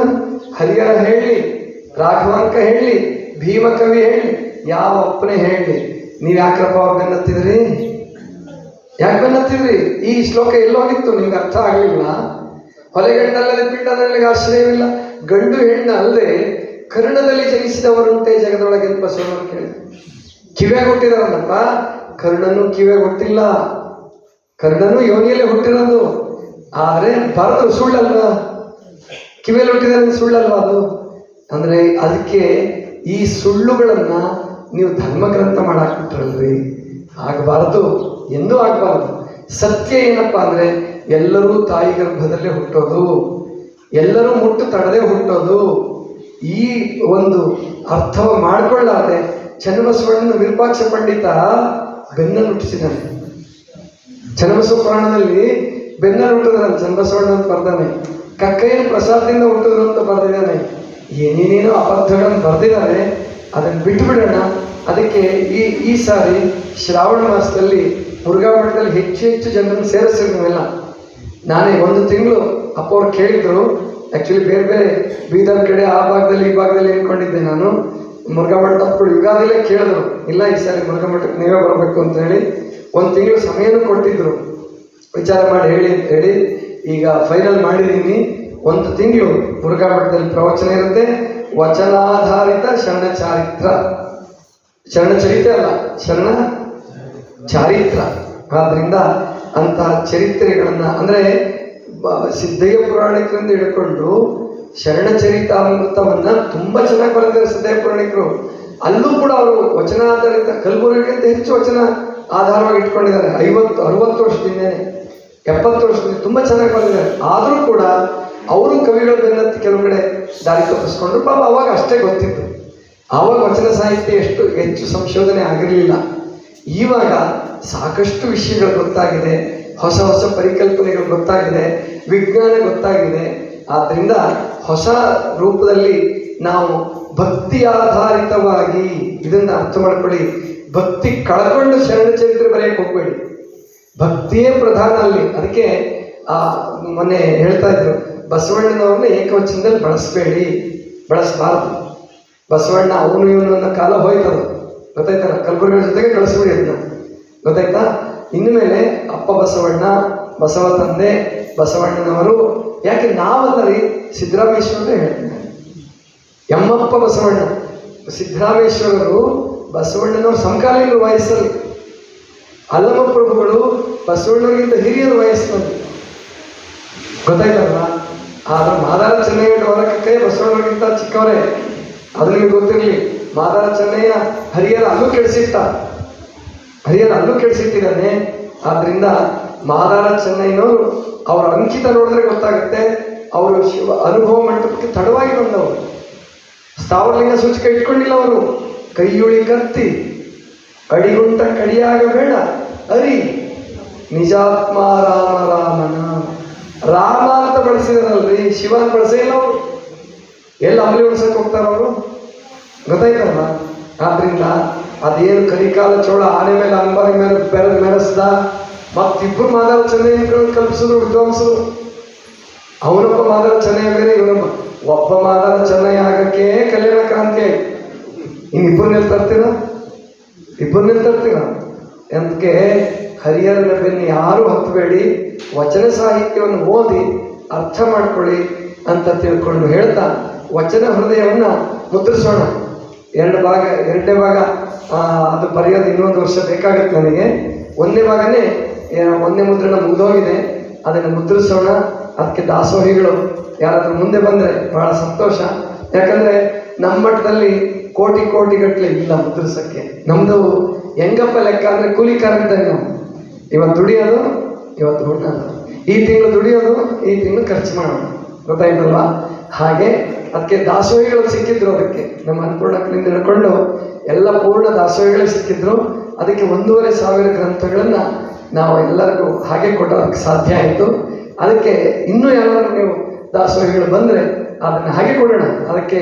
ಅದರಿಂದ ನಾನು ಮಠಕ್ಕೆ ಸಂಪನ್ಮೂಲ ಮಾಡ್ಕೋಬೇಕು ಅಂತ ನನಗೆ ಅಪೇಕ್ಷೆ ಇಲ್ಲ. ಅದನ್ನು ನೀವು ಮುದ್ರಿಸಿ ಅದನ್ನು ಆಸಕ್ತರಿಗೆ ಹಂಚೋಣ, ಓದಲಿ, ಹೊಸ ಹೊಸ ಪರಿಕಲ್ಪನೆಗಳನ್ನು ಬೆಳೆಸ್ಕೊಳ್ಳಿ ಅಂತ ತಿಳ್ಕೊಂಡು ಹೇಳ್ತಾ ಇನ್ನು ಇಷ್ಟು. ಆಮೇಲೆ ಇನ್ನೊಂದು ಪ್ರಬಲವಾದ ಆಧಾರ ಕೊಡ್ತೀನಿ ನಿಮಗೆ. ಇಬ್ಬರು ಹೆಂಡತಿಯರು ಅಲ್ಲ ಅನ್ನೋದಕ್ಕೆ. ಈಗ ಅದನ್ನು ಅಕ್ಕವ್ರು ಹೇಳಿದರು, ಸತಿಯರೆಂದು ವ್ರತಿಯಾದ ಬಸವಣ್ಣ, ವ್ರತಿಯಾಗಿ ಬ್ರಹ್ಮಚಾರಿಯಾದ ಬಸವಣ್ಣ, ಬ್ರಹ್ಮಚಾರಿಯಾಗಿ ಭವಗೆಟ್ಟನಯ್ಯ ಬಸವಣ್ಣ, ಗುಹೇಶ್ವರ ಲಿಂಗದಲ್ಲಿ ಬಾಲಬ್ರಹ್ಮಚಾರಿ ಬಸವಣ್ಣನೊಬ್ಬನೇ ಅಂತಾರೆ ಅವರು. ಸಿದ್ದರಾಮೇಶ್ವರ ಇದ್ರು, ಚನ್ನಬಸವಣ್ಣ ಇದ್ರು, ಆಮೇಲೆ ಹಲ್ಲವ ಪ್ರಭುಗಳು ಸ್ವತಃ ಬ್ರಹ್ಮಚಾರಿಗಳು, ಬಯಲುಕಾಯಿ ಸಿದ್ಧರು, ಅಕ್ಕಮಹಾದೇವಿ ಇದ್ರು, ಬಾಲತನ ಬಸವಣ್ಣವರು ಹೇಳ್ತಾರೆ ಅಕ್ಕಮಹಾದೇವಿಯರ ಬಗ್ಗೆ, ಆಕೆ ದಿಗಂಬರೆಯಾಗಿ ನಿಂತರೂ ಯಾರಲ್ಲೂ ವಿಕಾರಗಳು ಬರ್ತಿರ್ಲಿಲ್ಲ. ಆಕೆ ಸಣ್ಣ ಕೂಸಿದ್ದ ಹಾಗೆ ಬಾಲತನದ ಅಂಗವನ್ನು ನೋಡಿರಿ ಪುರಾತನರು. ಈ ಪುರಾತನರು ಪ್ರಮಥರು ಅದ್ರ ಬಗ್ಗೆನೂ ತಪ್ಪು ಕಲ್ಪನೆ ಇದೆ. ಪುರಾತನರು ಅಂದ್ರೂ ಬಸವಾದಿ ಪ್ರಮಥರೇ, ಪ್ರಮಥರು ಅಂದ್ರೂ ಬಸವಾದಿ ಪ್ರಮಥರೇ. ಅದ್ರ ಬಗ್ಗೆನೇ ಒಂದು ಅಧ್ಯಾಯ ಬರೆದಿದ್ದೀನಿ ವಚನ ಹೃದಯದಲ್ಲಿ. ದಯವಿಟ್ಟು ಎಲ್ಲರೂ ಸವಿತಕ್ಕನ್ನು ಇನ್ನೂ ಓದಿಲ್ಲ, ಪೂರ್ಣ ಅನಿಸುತ್ತೆ. ಅದನ್ನ ಮೊದಲ 8 ಅಧ್ಯಾಯಗಳಿದಾವಲ್ಲ, ಮೊದಲ 7 ಅಧ್ಯಾಯಗಳನ್ನ 2-3 ಸಾರಿ ಓದಿ ಮತ್ತೆ ಮತ್ತೆ ಓದಿ ಅಂತ ತಿಳ್ಕೊಂಡು ಹೇಳ್ತಾ, 63 ಪುರಾತನರಿಗೂ ಶರಣರಿಗೂ ಸಂಬಂಧವೇ ಇಲ್ಲ. ಸಿರಿಯಾಳ ಕೂಡ 12ನೇ ಶತಮಾನದವನೇ. ಹರಿಯಾಣ ಏನೇನೋ ಬರೆದಿರ್ಬೋದು, ಕೈಲಾಸಕ್ಕೆ ಕಳಿಸಿರ್ಬೋದು. ಸಿರಿಯಾಳ ಶೆಟ್ಟಿ ಎಂಬೆನೆ ಸಿರಿಯಾಳನ, ಮಾದಾರನೆಂಬೆನೆ ಚೆನ್ನಯ್ಯನ, ಡೋಹಾರನೆಂಬೆನೆ ಕಕ್ಕಯ್ಯನ, ಆರು ಹಾರುವನೆಂದಳೆ ಕೂಡಲ ಸಂಗಯ್ಯ ನಗುವನಯ್ಯ. ಆದ್ದರಿಂದ ಶೆಟ್ಟಿ ಸಿರಿಯಾಳ 12ನೇ ಶತಮಾನದವನೇ, ಅನುಭವ ಮಂಟಪಕ್ಕೆ ಬಂದವನೇ. ಅವನು ಕಂಚಿಯಿಂದ ಕಂಚಿ ತಗೊಂಡೇ ಕೈಲಾಸಕ್ಕೆ ಹೋಗಲಿಲ್ಲ, ಕಳಿಸಿದವನು ಹರಿಯಾಣ. ಗೊತ್ತಾಯ್ತಲ್ವಾ? ಆದ್ರಿಂದ ಅದನ್ನು ಮತ್ತೆ ಇತಿಹಾಸವನ್ನ ವಿವರವಾಗಿ ನೋಡೋಣ. ಸತಿಯ ಕಂಡು ಮತ್ತೆ ಇಬ್ಬರಿದ್ದು ಬಸವ ಅಲಂಕರುಗಳು ಯೋಚನೆ ಯಾಕೆ ಹೇಳ್ತಿದ್ರು? ಸತಿಯರ ಕಂಡು ಅನ್ಬೇಕಾಗಿತ್ತು. ಅಥವಾ ಗಂಗಮ್ಮನವ್ರ ಹೆಸರು, ಗಂಗಾಂಬಿಕೆ ಅನ್ನೋ ಹೆಸರು ವಚನಗಳು ಎಲ್ಲೂ ಬರಲ್ಲ. ಇದಕ್ಕೆ ವಿರುದ್ಧವಾಗಿ ನೀಲಮ್ಮ, ನೀಲಲೋಚನೆ, ನೀಲಾಂಬಿಕಾ, ನೀಲಮ್ಮ ಅನ್ನೋದು ಸುಮಾರು 10-20 ವಚನಗಳು ಬಂದಿವೆ. ಸಿದ್ದರಾಮೇಶ್ವರಂತೂ ಎನ್ನ ತಾಯಿ, ಎನ್ನ ಸುಖವಾಸಿ, ಆಮೇಲೆ ನಾನು ನೀಲಾಂಬಿಕೆಯ ಪಾದುಕೆ ಅಂತ ಹೇಳ್ಬಿಡ್ತಾರೆ ಸಿದ್ದರಾಮೇಶ್ವರ. ನಾನು ನೀಲಾಂಬಿಕೆಯ ಪಾದುಕೆ ಆಗಬೇಕು, ಪಾದ ಧೂಳ ಆಗಬೇಕು ಅಂತಾರೆ. ಅಂದರೆ ಇಂಥ ನಿಲುವಿರ್ಬೇಕು ನೀಲಮ್ಮ ಅಂತ. ಮತ್ತಾಗಾದ್ರೆ ಎಲ್ಲ ಶರಣೆಯರನ್ನು ಹೊಗಳ್ತಾರೆ. ಶರಣ ಸ್ತೋತ್ರ ತ್ರಿವಿಧಿಯಲ್ಲಿ ಸಿದ್ದರಾಮೇಶ್ವರರು ಕಮಲಮ್ಮ ಅಂತ ಹೇಳ್ತಾರೆ, ಮುಕ್ತಾಯಕ್ಕನ ಹೆಸರು ಹೇಳ್ತಾರೆ, ಸತ್ಯಕ್ಕನ ಹೆಸರು ಹೇಳ್ತಾರೆ. ಎಲ್ಲೂ ಕೂಡ ಗಂಗಾಂಬಿಕಾ ಅವರ ಹೆಸರು ಹೇಳೋದಿಲ್ಲ. ಮತ್ತು ಗಂಗಾಪ್ರಿಯ ಕೂಡಲ ಸಂಗಮ ದೇವ ಅಂತ ಇರೋದು ಅದು ಬಸವಣ್ಣನವ್ರ ಪತ್ನಿ ಅಲ್ಲ, ಪ್ರಾಯಶಃ ಮುಂದಿನವರು ಕಲ್ಪಿಸ್ಕೊಂಡು ಅಥವಾ ಬೇರೆ ಶರಣೆಯರ ವಚನನ್ನು ತಗೊಂಡು ಗಂಗಾಂಬಿಕೆ ಅನ್ನೋ ಹೆಸರನ್ನ ಭೀಮಕವಿ ಏನು ಮಾಡಿದ್ರು ಗೊತ್ತೇನ್ರಿ? ಕವಿಗಳ ಅಪಂಥದ್ದು ಗೊತ್ತಿರಲಿ, ಬಸವಣ್ಣವ್ರ ಮನೆ ಬಿಟ್ಟು ಹೊರಡುವಾಗ ಭೀಮಕವಿ ಬರ್ತಿರೋದು ಇದು ಬಸವಪುರಾಣದಲ್ಲಿ. 8ನೇ ವಯಸ್ಸಿನಲ್ಲಿ ಬಸವಣ್ಣವರು ಹೊರಡ್ತಿದ್ರಂತೆ ಮನೆ ಬಿಟ್ಟು, ನಾನು ಜನಿವಾರ ಹಾಕೊಳ್ಳಲ್ಲ ಅಂತ ಹೇಳಿ. ಆವಾಗ 4 ವರ್ಷದ ಗಂಗಾಂಬಿಕೆಗೆ ಬಲದೇವರಸರು ಬಸವಣ್ಣವರಿಗೆ ಲಗ್ನ ಮಾಡಿಬಿಟ್ರಂತೆ. ಅದಕ್ಕೆ ನಾನು ಬರ್ತಿದ್ದೆ, ಈಗೇನಾದ್ರು ಭೀಮಕವಿ ಇದ್ದಿದ್ರೆ ಜೈಲಿಗೆ ಹಾಕಿಸ್ಬೋದಾಗಿತ್ತು. ಯಾಕೆ ಬಾಲ್ಯ ವಿವಾಹ ಮಾಡಿಸಿದ್ದಕ್ಕೆ? ಬಾಲ್ಯ ವಿವಾಹ ಇಲ್ವಲ್ಲ ಈಗ ಸಂವಿಧಾನದತ್ವಾಗಿ. 4 ಅಲ್ಲರಿ, ಬಸವಣ್ಣವ್ರಿಗೆ ಮದುವೆ ಮಾಡ್ಕೊಂತಿದ್ರು ಅವಾಗ. ಜನಿವಾರ ಹಾಕೊಳ್ಳೋಕ್ಕೆ ಒಪ್ಪಿಲ್ಲ ಆ ಬಾಲಕ. ಅಂತ ವಿಚಾರವಾದಿಗೆ ಭೀಮಕವಿ 4ನೇ ವಯಸ್ಸಿನ ಗಂಗಾಂಬಿಕೆ ಮದುವೆ ಮಾಡಿಸಿದನು. ಬಲದೇವರಸರ ಮಗಳಾದ ಗಂಗಾಂಬಿಕೆ 4 ವರ್ಷಕ್ಕೆ ಮದುವೆ ಮಾಡಿಬಿಟ್ಟಂತೆ. ಕೂಡಲ ಸಂಗಮಕ್ಕೆ ಕರ್ಕೊಂಡು ಹೋದ್ರಂತೆ. ಆಮೇಲೆ ಕಲ್ಯಾಣಕ್ಕೆ ಕರ್ಕೊಂಡು ಬಂದ್ರಂತೆ. ಏನೇನೇನೇನೋ ಬರ್ಬಿಡ್ತಾರೆ, ಏನೇನೋ ಬರೀತಾರೆ. ಆದ್ರಿಂದ ಇವು ಯಾವುವು ನಮಗೆ ಮಾನ್ಯ ಅಲ್ಲ. ವಚನ ಸಾಹಿತ್ಯವೇ ಮಾನ್ಯ. ಪುರಾಣಗಳ ಬೆನ್ನು ಹತ್ತಬೇಡ್ರಿ. ಪುರಾಣವೆಂಬುದು ಬರೀ ಅವ್ರ ಪುರಾಣಗಳು ಅಷ್ಟೇ ಅಲ್ಲ. ನಮ್ಮ ಪುರಾಣಗಳು ಪುಂಡರ ಗೋಷ್ಠಿಗಳೇ, ಲಿಂಗಾಯತ ಪುರಾಣಗಳು ಪುಂಡರ ಗೋಷ್ಠಿಗಳೇ. ಆದ್ರಿಂದ ಅವುಗಳ ಬೆನ್ನು ಹತ್ತೋದು ಬೇಡ. ಏನಾದರೂ ಸತ್ಯ ಇದ್ರೆ ಸ್ವಲ್ಪ ತಗೊಳ್ಳಿ, ಐತಿಹಾಸಿಕ ಅಂಶಗಳು ಅದರಲ್ಲಿ ಏನಾದ್ರು ಸಿಕ್ಕರೆ ತಗೊಳ್ಳಿ ಅಂತ ತಿಳ್ಕೊಂಡು ಹೇಳ್ತಾ, ಇನ್ನು ಅತಿಥಿಗಳು ಬಹಳ ದೊಡ್ಡವರು. ನಮ್ಮ ಏನು ಕುಮಾರ ತೇಲಿಯವರು ಇದ್ದಾರಲ್ಲ, ಬಹಳ ವಿಚಾರವಾದಿಗಳು. ಮೊನ್ನೆ ಹಿರಿಯಾಳದಲ್ಲಿ ಒಂದು ಕಾರ್ಯಕ್ರಮ ಮಾಡಿದರು. ಅವ್ರಿಗೆ ನಾನು ಕರೆಸಿದ್ರು. ಅದಕ್ಕೆ ಅವತ್ತು ಮಹಾಮನೆಗೆ 20,000 ರೂಪಾಯಿಗಳ ದಾಸೋಹ ಮಾಡಿದ್ರು. ಮಹಾಮನೆಗೆ ಕುಮಾರ ತೇಲಿಯವರು ಗೊತ್ತಾಯ್ತಲ್ಲ. ಸುಜಾತಕ್ಕವರು ಕೂಡ ಅವ್ರ ತಂದೆ ಹೆಸರಲ್ಲಿ ಪ್ರತಿಭಾ ಪುರಸ್ಕಾರ ಮಾಡಿದ್ರು. ಜೊತೆಗೆ ಅಷ್ಟೇ ಅಲ್ಲ, ಮಾದಾರ ಜನಾಂಗದವರಿಗೆ, ಹಡಪದ ಜನಾಂಗದವರಿಗೆ ಮತ್ತು ಒಬ್ಬ ಮುಸಲ್ಮಾನ ಹೋಟ್ಲಿಟ್ಟಿದ್ದ, ಅವರಲ್ಲಿ ಹಳೆ ಹೋಟ್ಲು, ಅವ್ರಿಗೆಲ್ಲ ಸನ್ಮಾನ ಮಾಡಿದ್ರು. ಇವ್ರ ಮಕ್ಕಳ ಮದುವೆಯಲ್ಲಿ ಅರಿಶಿನ ಹಚ್ಚಕ್ಕೆ ಮಾದಾರ ಜನಾಂಗದವ್ರ ಕಡೆಯಿಂದನೇ ಹಚ್ಚಿದ್ದಾರೆ. ಗೊತ್ತಾಯ್ತಲ್ಲ, ಇಂತಹ ಕ್ರಾಂತಿಗಳು ಕುಮಾರ ತೇಲಿಯವರು. ಅದಕ್ಕೆ ಅವ್ರನ್ನ ಕರೆಸ್ತೆ. ಕಾರ್ಯಕ್ರಮ ಕರೆದವ್ರಿಗೆಲ್ಲ ಕರ್ಸೋಕ್ಕಾಗಲ್ಲ. ಇವರು ವಿಚಾರವಾದಿಗಳಿದ್ದಾರೆ, ಆಚರಣೆಯಲ್ಲಿ ಅನುಸರಿಸ್ತಿದ್ದಾರೆ. ಮತ್ತು ಇವರ ತಮ್ಮನ ಮಗ ಒಬ್ಬ ಮಲೇಷ್ಯಾದಲ್ಲಿ ಬಹಳ ದೊಡ್ಡ ಸಾಧನೆ ಮಾಡಿ ಐರನ್ ಮ್ಯಾನ್ ಅನಿಸ್ಕೊಂಡು ಬಂದಿದ್ದಾನೆ. ಅಂದರೆ ಒಂದು 7 ಕಿಲೋಮೀಟರ್ನ ಸಮುದ್ರದಲ್ಲಿ ಈಸಿ, 182 ಕಿಲೋಮೀಟರ್ ಸೈಕಲ್ ಹೊಡೆದು, 42 ಕಿಲೋಮೀಟರ್ ಮ್ಯಾರಥಾನ್ ಓಡಿ ಅವನು ಐರನ್ ಮ್ಯಾನ್ ಅನಿಸ್ಕೊಂಡಿದ್ದಾನೆ. ಅವರಿಗೆಲ್ಲ ಸನ್ಮಾನ ಮಾಡಿದ್ರು. ಅಂಥ ಸಾಧಕ ಕುಟುಂಬ ಇದು. ಅದಕ್ಕೋಸ್ಕರ ಅವ್ರನ್ನ ಕಲಿಸಿದೆ. ಇನ್ನೊಬ್ಬರು ರಮೇಶ್ ಬಾಪುನವರು ಅಂತೇಳಿ ಭಾಳ ದೊಡ್ಡ ದಾಸೋಹಿಗಳು, ದಾನಿಗಳು ಬರಬೇಕಾಗಿತ್ತು. ಅವರು ಇದೇ ಮೊದಲು ಕರೆದಿದ್ವಿ. ಅವರಿಗೆ ಏನೋ ಕಾರ್ಯಕ್ರಮ ಸಂಬಂಧ ಬರೋಕ್ಕಾಗಿಲ್ಲ. ನಮ್ಮ ಈಶ್ವರಯ್ಯ ಕರ್ಕೊಂಬರಕ್ಕಂತ ಹೋಗಿದ್ದರು. ಈಶ್ವರಯ್ಯ ಬಂದಿದ್ದಾರೆ, ಅವ್ರ ಬಾಪುನವ್ರು ಬರಲಿಲ್ಲ. ಏನೋ ಬೇರೆ ಕಾರಣ ಇರ್ಬೋದು. ಅವ್ರಿಗೂ ಶುಭವಾಗಲಿ. ಜೊತೆಗೆ ನಮ್ಮ ಏನು ಇವತ್ತು ಬಸವಕಿರಣ್ ಅವ್ರು ಬಂದಿದ್ದಾರೆ, ಭಾಳ ದೊಡ್ಡ ಸಾಧಕರು. ಇವರು 23-24 ವರ್ಷದ ಹಿಂದೆ ಅಥವಾ 25 ವರ್ಷದ ಹಿಂದೆ ಕರ್ನಾಟಕಕ್ಕೆ ಬಂದಾಗ, ಬಸವ ತತ್ವವನ್ನು ಮೆಚ್ಕೊಂಡು ಬಂದಾಗ ಇವ್ರಿಗೆ ಕನ್ನಡ ಅಕ್ಷರಗಳು ಗೊತ್ತಿರಲಿಲ್ಲ. ಗಡಿಂಗ್ಲೇಶ್ದವ್ರು ಪೂರ ಮರಾಠಿ ಮೀಡಿಯಮಲ್ಲಿ ಓದಿದ್ದವರು. ಇವತ್ತು ಕನ್ನಡ ಎಷ್ಟು ಚೆನ್ನಾಗಿ ಕಲಿತು, ಎಷ್ಟು ಚೆನ್ನಾಗಿ ಓದ್ತಾರೆ. 15 ದಿವಸಗಟ್ಟಲೆ ತಿಂಗಳಗಟ್ಟಲೆ ಪ್ರವಚನ ಮಾಡ್ತಾರೆ. ಅಂದರೆ ಅಷ್ಟು ಚೆನ್ನಾಗಿ ಕನ್ನಡ ಕಲ್ತಿದ್ದಾರೆ. ಇದೇ ಧರ್ಮವನ್ನು ಪ್ರೀತಿಸೋದು. ಅಂದರೆ ಭಾಷೆ, ಮಾತೃಭಾಷೆಯನ್ನು ಬಿಟ್ಟು ಕಲಿತ ಭಾಷೆಯಲ್ಲಿ ಮಾತೃಭಾಷೆಗಿಂತ ಚೆನ್ನಾಗಿ ಮಾತನಾಡ್ತಾರೆ ಅಂತ ಬಸವಕಿರಣ ಶರಣರು. ಇವರ ತಾಯಿ ಅವರು ಒಬ್ಬರಿದ್ದಾರೆ, ಶರಣಮ್ಮವರು ಅಂತೇಳಿ. ಬಸವ ಕೃಪಾನಿಧಿ ಆಶ್ರಮ ಅಂತ ಕಟ್ಟಿದ್ದಾರೆ. ಬಸವ ಕೃಪಾನಿಧಿ ಆಶ್ರಮ ಅಂತೇಳಿ ಹೊಸಪೇಟೆಯಿಂದ ಒಂದು 4-5 ಕಿಲೋಮೀಟ್ರಲ್ಲಿ ಮಲಪನಗುಡಿ ಅಂತ ಬರುತ್ತೆ. ಆ ಊರಲ್ಲಿ ಇರ್ತಾರೆ. ಕೇಳಿದ ಕೂಡಲೇ ತುಂಬ ಸಂತೋಷ ಆಯಿತು. ಇವರ ಆಶ್ರಮಕ್ಕೂ ಹೋಗಿದ್ದೆ. ಇವತ್ತು ತುಂಬ ಒಳ್ಳೆ ಚೆನ್ನಾಗಿ ಅವರು ಉಪನ್ಯಾಸ ಮತ್ತು ಅತಿಥಿ 2 ಸ್ಥಾನವನ್ನು ಮಾಡಿಕೊಂಡಿದ್ದಾರೆ. ಜೊತೆಗೆ ಸವಿತಕ್ಕವರು ಅವರು ಕೂಡ ಅಷ್ಟೇ ಪೂರ್ಣ ಮರಾಠಿ ಮೀಡಿಯಮಲ್ಲೇ ಓದ್ದವರು. ಇಲ್ಲಿ ಸಿದ್ದರಾಮಣ್ಣವ್ರು ಮದುವೆ ಆಗಿ ಬಂದಮೇಲೆ ಕನ್ನಡ ಕಲಿತು, ಕನ್ನಡ ಲಿಪಿ ಕಲಿತು ಅವರು ಕನ್ನಡದಲ್ಲಿ ಬಹಳ ಪ್ರಭುತ್ವವನ್ನು ಸಾಧಿಸ್ಕೊಂಡಿದ್ದಾರೆ. ಅವರು ಇವತ್ತು ಉಪನ್ಯಾಸಕರಾಗಿ ಬಂದಿದ್ದಾರೆ. ಭಾಳ ದಿವಸ ಆಗಿತ್ತು ಅವ್ರು ಅವ್ರು ಬಂದಿದ್ದು ಸಂತೋಷ ಆಗಿದೆ. ಭಾಗ್ಯಕ್ಕವರು ಇವರ ಅಕ್ಕವರು ಅಂದರೆ ಮಲ್ಲಿಕಾರ್ಜುನ ನರಕಟ್ಟಿಯವರು ಇದ್ದರು, ವಕೀಲರು. ಅವರು ಲಿಂಗೈಕ್ಯರಾಗಿದ್ದಾರೆ. ಗುಡ್ಡಾಪುರದಲ್ಲಿ 96ನೇ ಇಸ್ವಿ 97ನೇ ಇಸ್ವಿ ನಾನು ಕೂತಿದ್ದೆ ಹೆಂಗೆ. ಆವಾಗ ಬಂದು ಮಾತಾಡಿಸಿ ಅಥಣಿಗೆ ಬಂದ್ವಿ. ನಾವು ಕಾರಲ್ಲಿ ಕರ್ಕೊಂಡು ಬಂದರು. ಮುಂದೆ ಅಕ್ಕವಲ್ಲಿ ಪ್ರವಚನ ಶುರು ಮಾಡಿದೆ. ಹೀಗೆ ಭಾಗ್ಯಕ್ಕವರು ಅವರು ಕೂಡ ಎಲ್ಲ ಶರಣಜೀವಿಗಳು, ಅವರು ಬಂದಿದ್ದಾರೆ. ಜೊತೆಗೆ ನಮ್ಮ ಸನ್ಮಾನಿತರೆಲ್ಲರೂ ಲಿಂಗರಾಜ ರಾಮಪುರ ಅವರು ಬಹಳ ದೊಡ್ಡ ಸಾಧಕರು. ಅವ್ರ ಪರಿಚಯ ನಮ್ಮ ಕಂಡೋಳಿಯವರು ಮಾಡಿದ್ರಲ್ಲ, ಅದ್ಭುತವಾದಂತಹ ಸಾಧಕರು ಇರಲ್ಲ. ಇಂಥವ್ರು ಸನ್ಮಾನಿತರಾಗಿ ಬಂದಿದ್ದು. ಇನ್ನು ನಮ್ಮ ಶಿವಯೋಗಿ ಸಾಧನೆ ಬಹಳ ದೊಡ್ಡದು. ಅವರು ಹಾಡೋದು, ಅವ್ರು ತಮಾಷೆ ಮಾಡೋದು ನೋಡಿದ್ರೆ ಏನಪ್ಪ ಅಂದ್ಕೊಂಡಿದ್ದೆ ನಾನು. ಆದ್ರೆ ಮೊನ್ನೆ ಅವ್ರ ಸೇವಾ ಮನೋಭಾವನೆ ತೋರಿಸಿದ್ರು.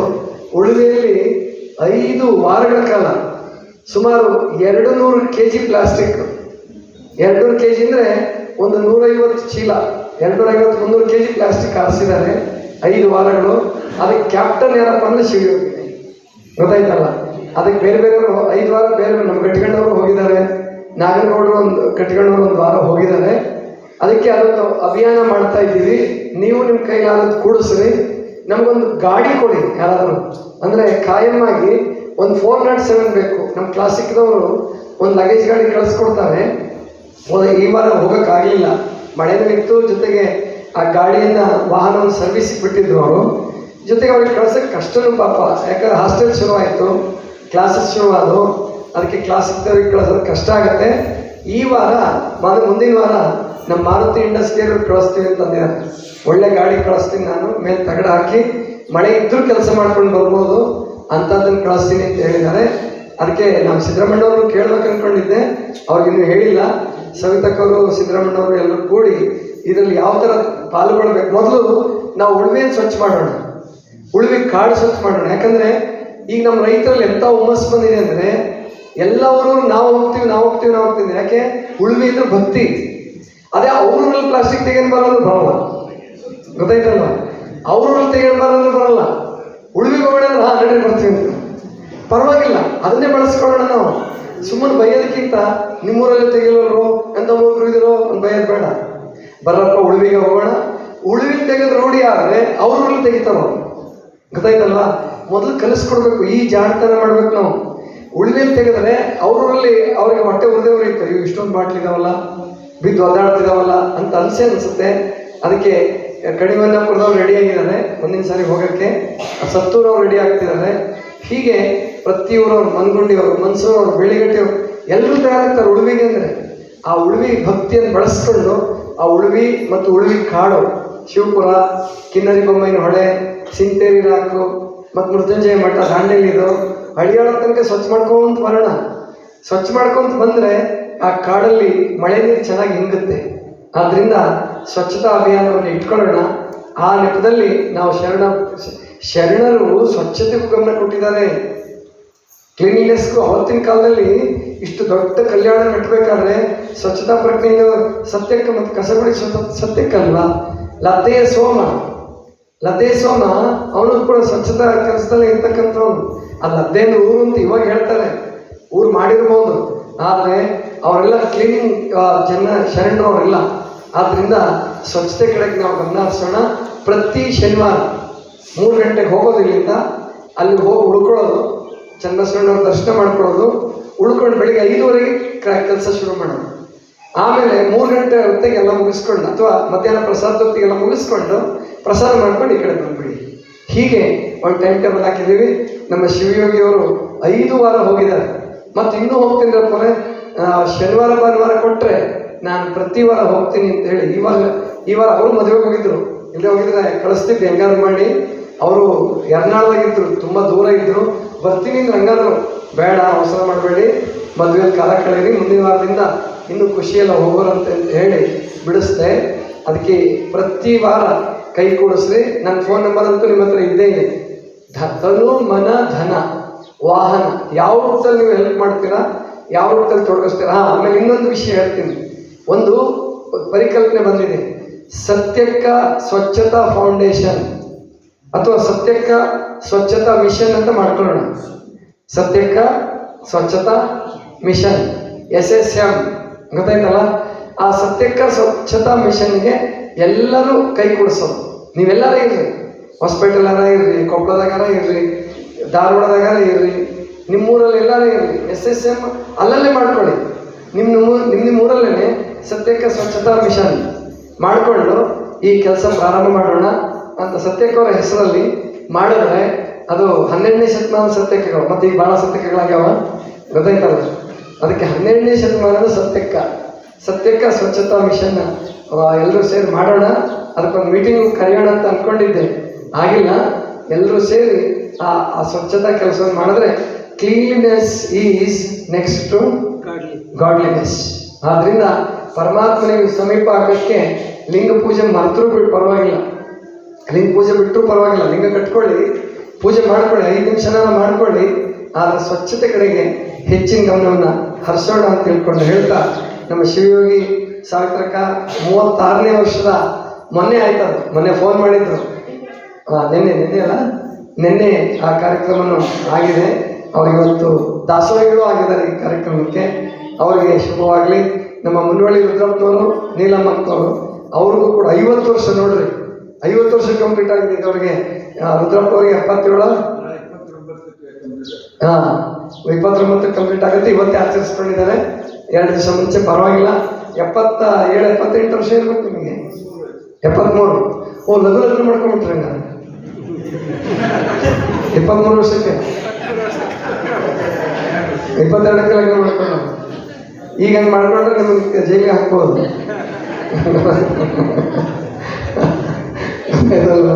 ಅಂದರೆ ನೀಲಮ್ಮವ್ರಿಗೆ ಪ್ರಾಯಶಃ ಸಂವಿಧಾನ ಪ್ರಕಾರ ಆಗಿರಲಿಲ್ಲ ಅನಿಸುತ್ತೆ. ಅದಕ್ಕೆ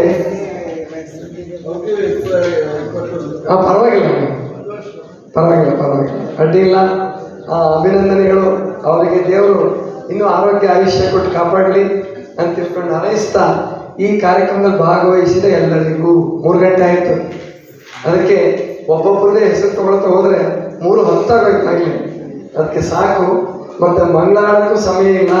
ತಂದೆ ನೀನು ತಾಯಿ ನೀನು ಹೇಳಿ ಮುಗಿಸ್ಬಿಡೋಣ. ಯಾಕಂದ್ರೆ ಅಲ್ಲಿ ಪ್ರಸಾದ ಕಾಯ್ತಾ ಇದೆ. ಮತ್ತು ನಮ್ಮ ಗಂಗಣ್ಣವರು ಬಂದಿದ್ದಾರಲ್ಲ, ಗಂಗಣ್ಣವ್ರು ಎಲ್ಲರಿಗೂ ಸ್ವೀಕರಣೆ ಮಾಡ್ಕೊಂಡು ಬಂದಿದ್ದಾರೆ. ಮಾವಿನ ಸ್ವೀಕರಣೆ, ಗಂಗಾಧರ ಹೊಸಮನೆಯವರು ಎಲ್ಲರಿಗೂ ಸ್ವೀಕರಣೆ ಮಾಡ್ಕೊಂಡು ಬಂದಿದ್ದಾರೆ. ಅವರ ಮೊಮ್ಮಕ್ಕವರು, ಗಂಗಣ್ಣವರು, ಅವ್ರ ಮಕ್ಕಳೆಲ್ಲ ಅವರ ಪರಿವಾರದವರೆಲ್ಲ ಸೇರಿಕೊಂಡು ನಮ್ಮಲ್ಲೂ ಕೂಡ ಪ್ರಸಾದ ತಯಾರು ಮಾಡಿದ್ದಾರೆ. ನಿಧಾನ ಕೂತ್ಕೊಂಡು ಊಟ ಮಾಡಿ, ಬಫೆ ಸಿಸ್ಟಮ್ ಬೇಡ. ಏನು ಬಹಳ ಜನ ಇಲ್ಲ, ಕೂತ್ಕೊಂಡು ಪಂಕ್ತಿಯಲ್ಲಿ ಸೇರಿಕೊಂಡು ಆನಂದವಾಗಿ ಪ್ರಸಾದ ಮಾಡಿ, ತಟ್ಟೆ ಲೋಟ ತಗೊಂಡೇ ಪ್ರಸಾದ ಮಾಡಿ, ನೀಡೋರು ನಿಧಾನಕ್ಕೆ ನೀಡಿ, ಚೆಲ್ಲಬೇಡಿ, ಪ್ರಸಾದವನ್ನು ಕೆಡಿಸಬೇಡಿ. ಹಾಗೆ ಎಲ್ಲರೂ ಮಾಡೋಣ ಅಂತ ಇಟ್ಕೊಂಡು ಹೇಳ್ತಾ, ಇನ್ಯಾವುದಾದ್ರೂ ಹೆಸರು ಬಿಟ್ಟಿದ್ರೆ ಯಾರು ಬೇಜಾರು ಮಾಡ್ಕೋಬೇಡಿ. ನಿಮ್ಮ ಹೆಸರು ನಮ್ಮ ಮನಸ್ಸಿನಲ್ಲಿದೆ. ಸರ್ವರಿಗೂ ಶರಣ ಶರಣ.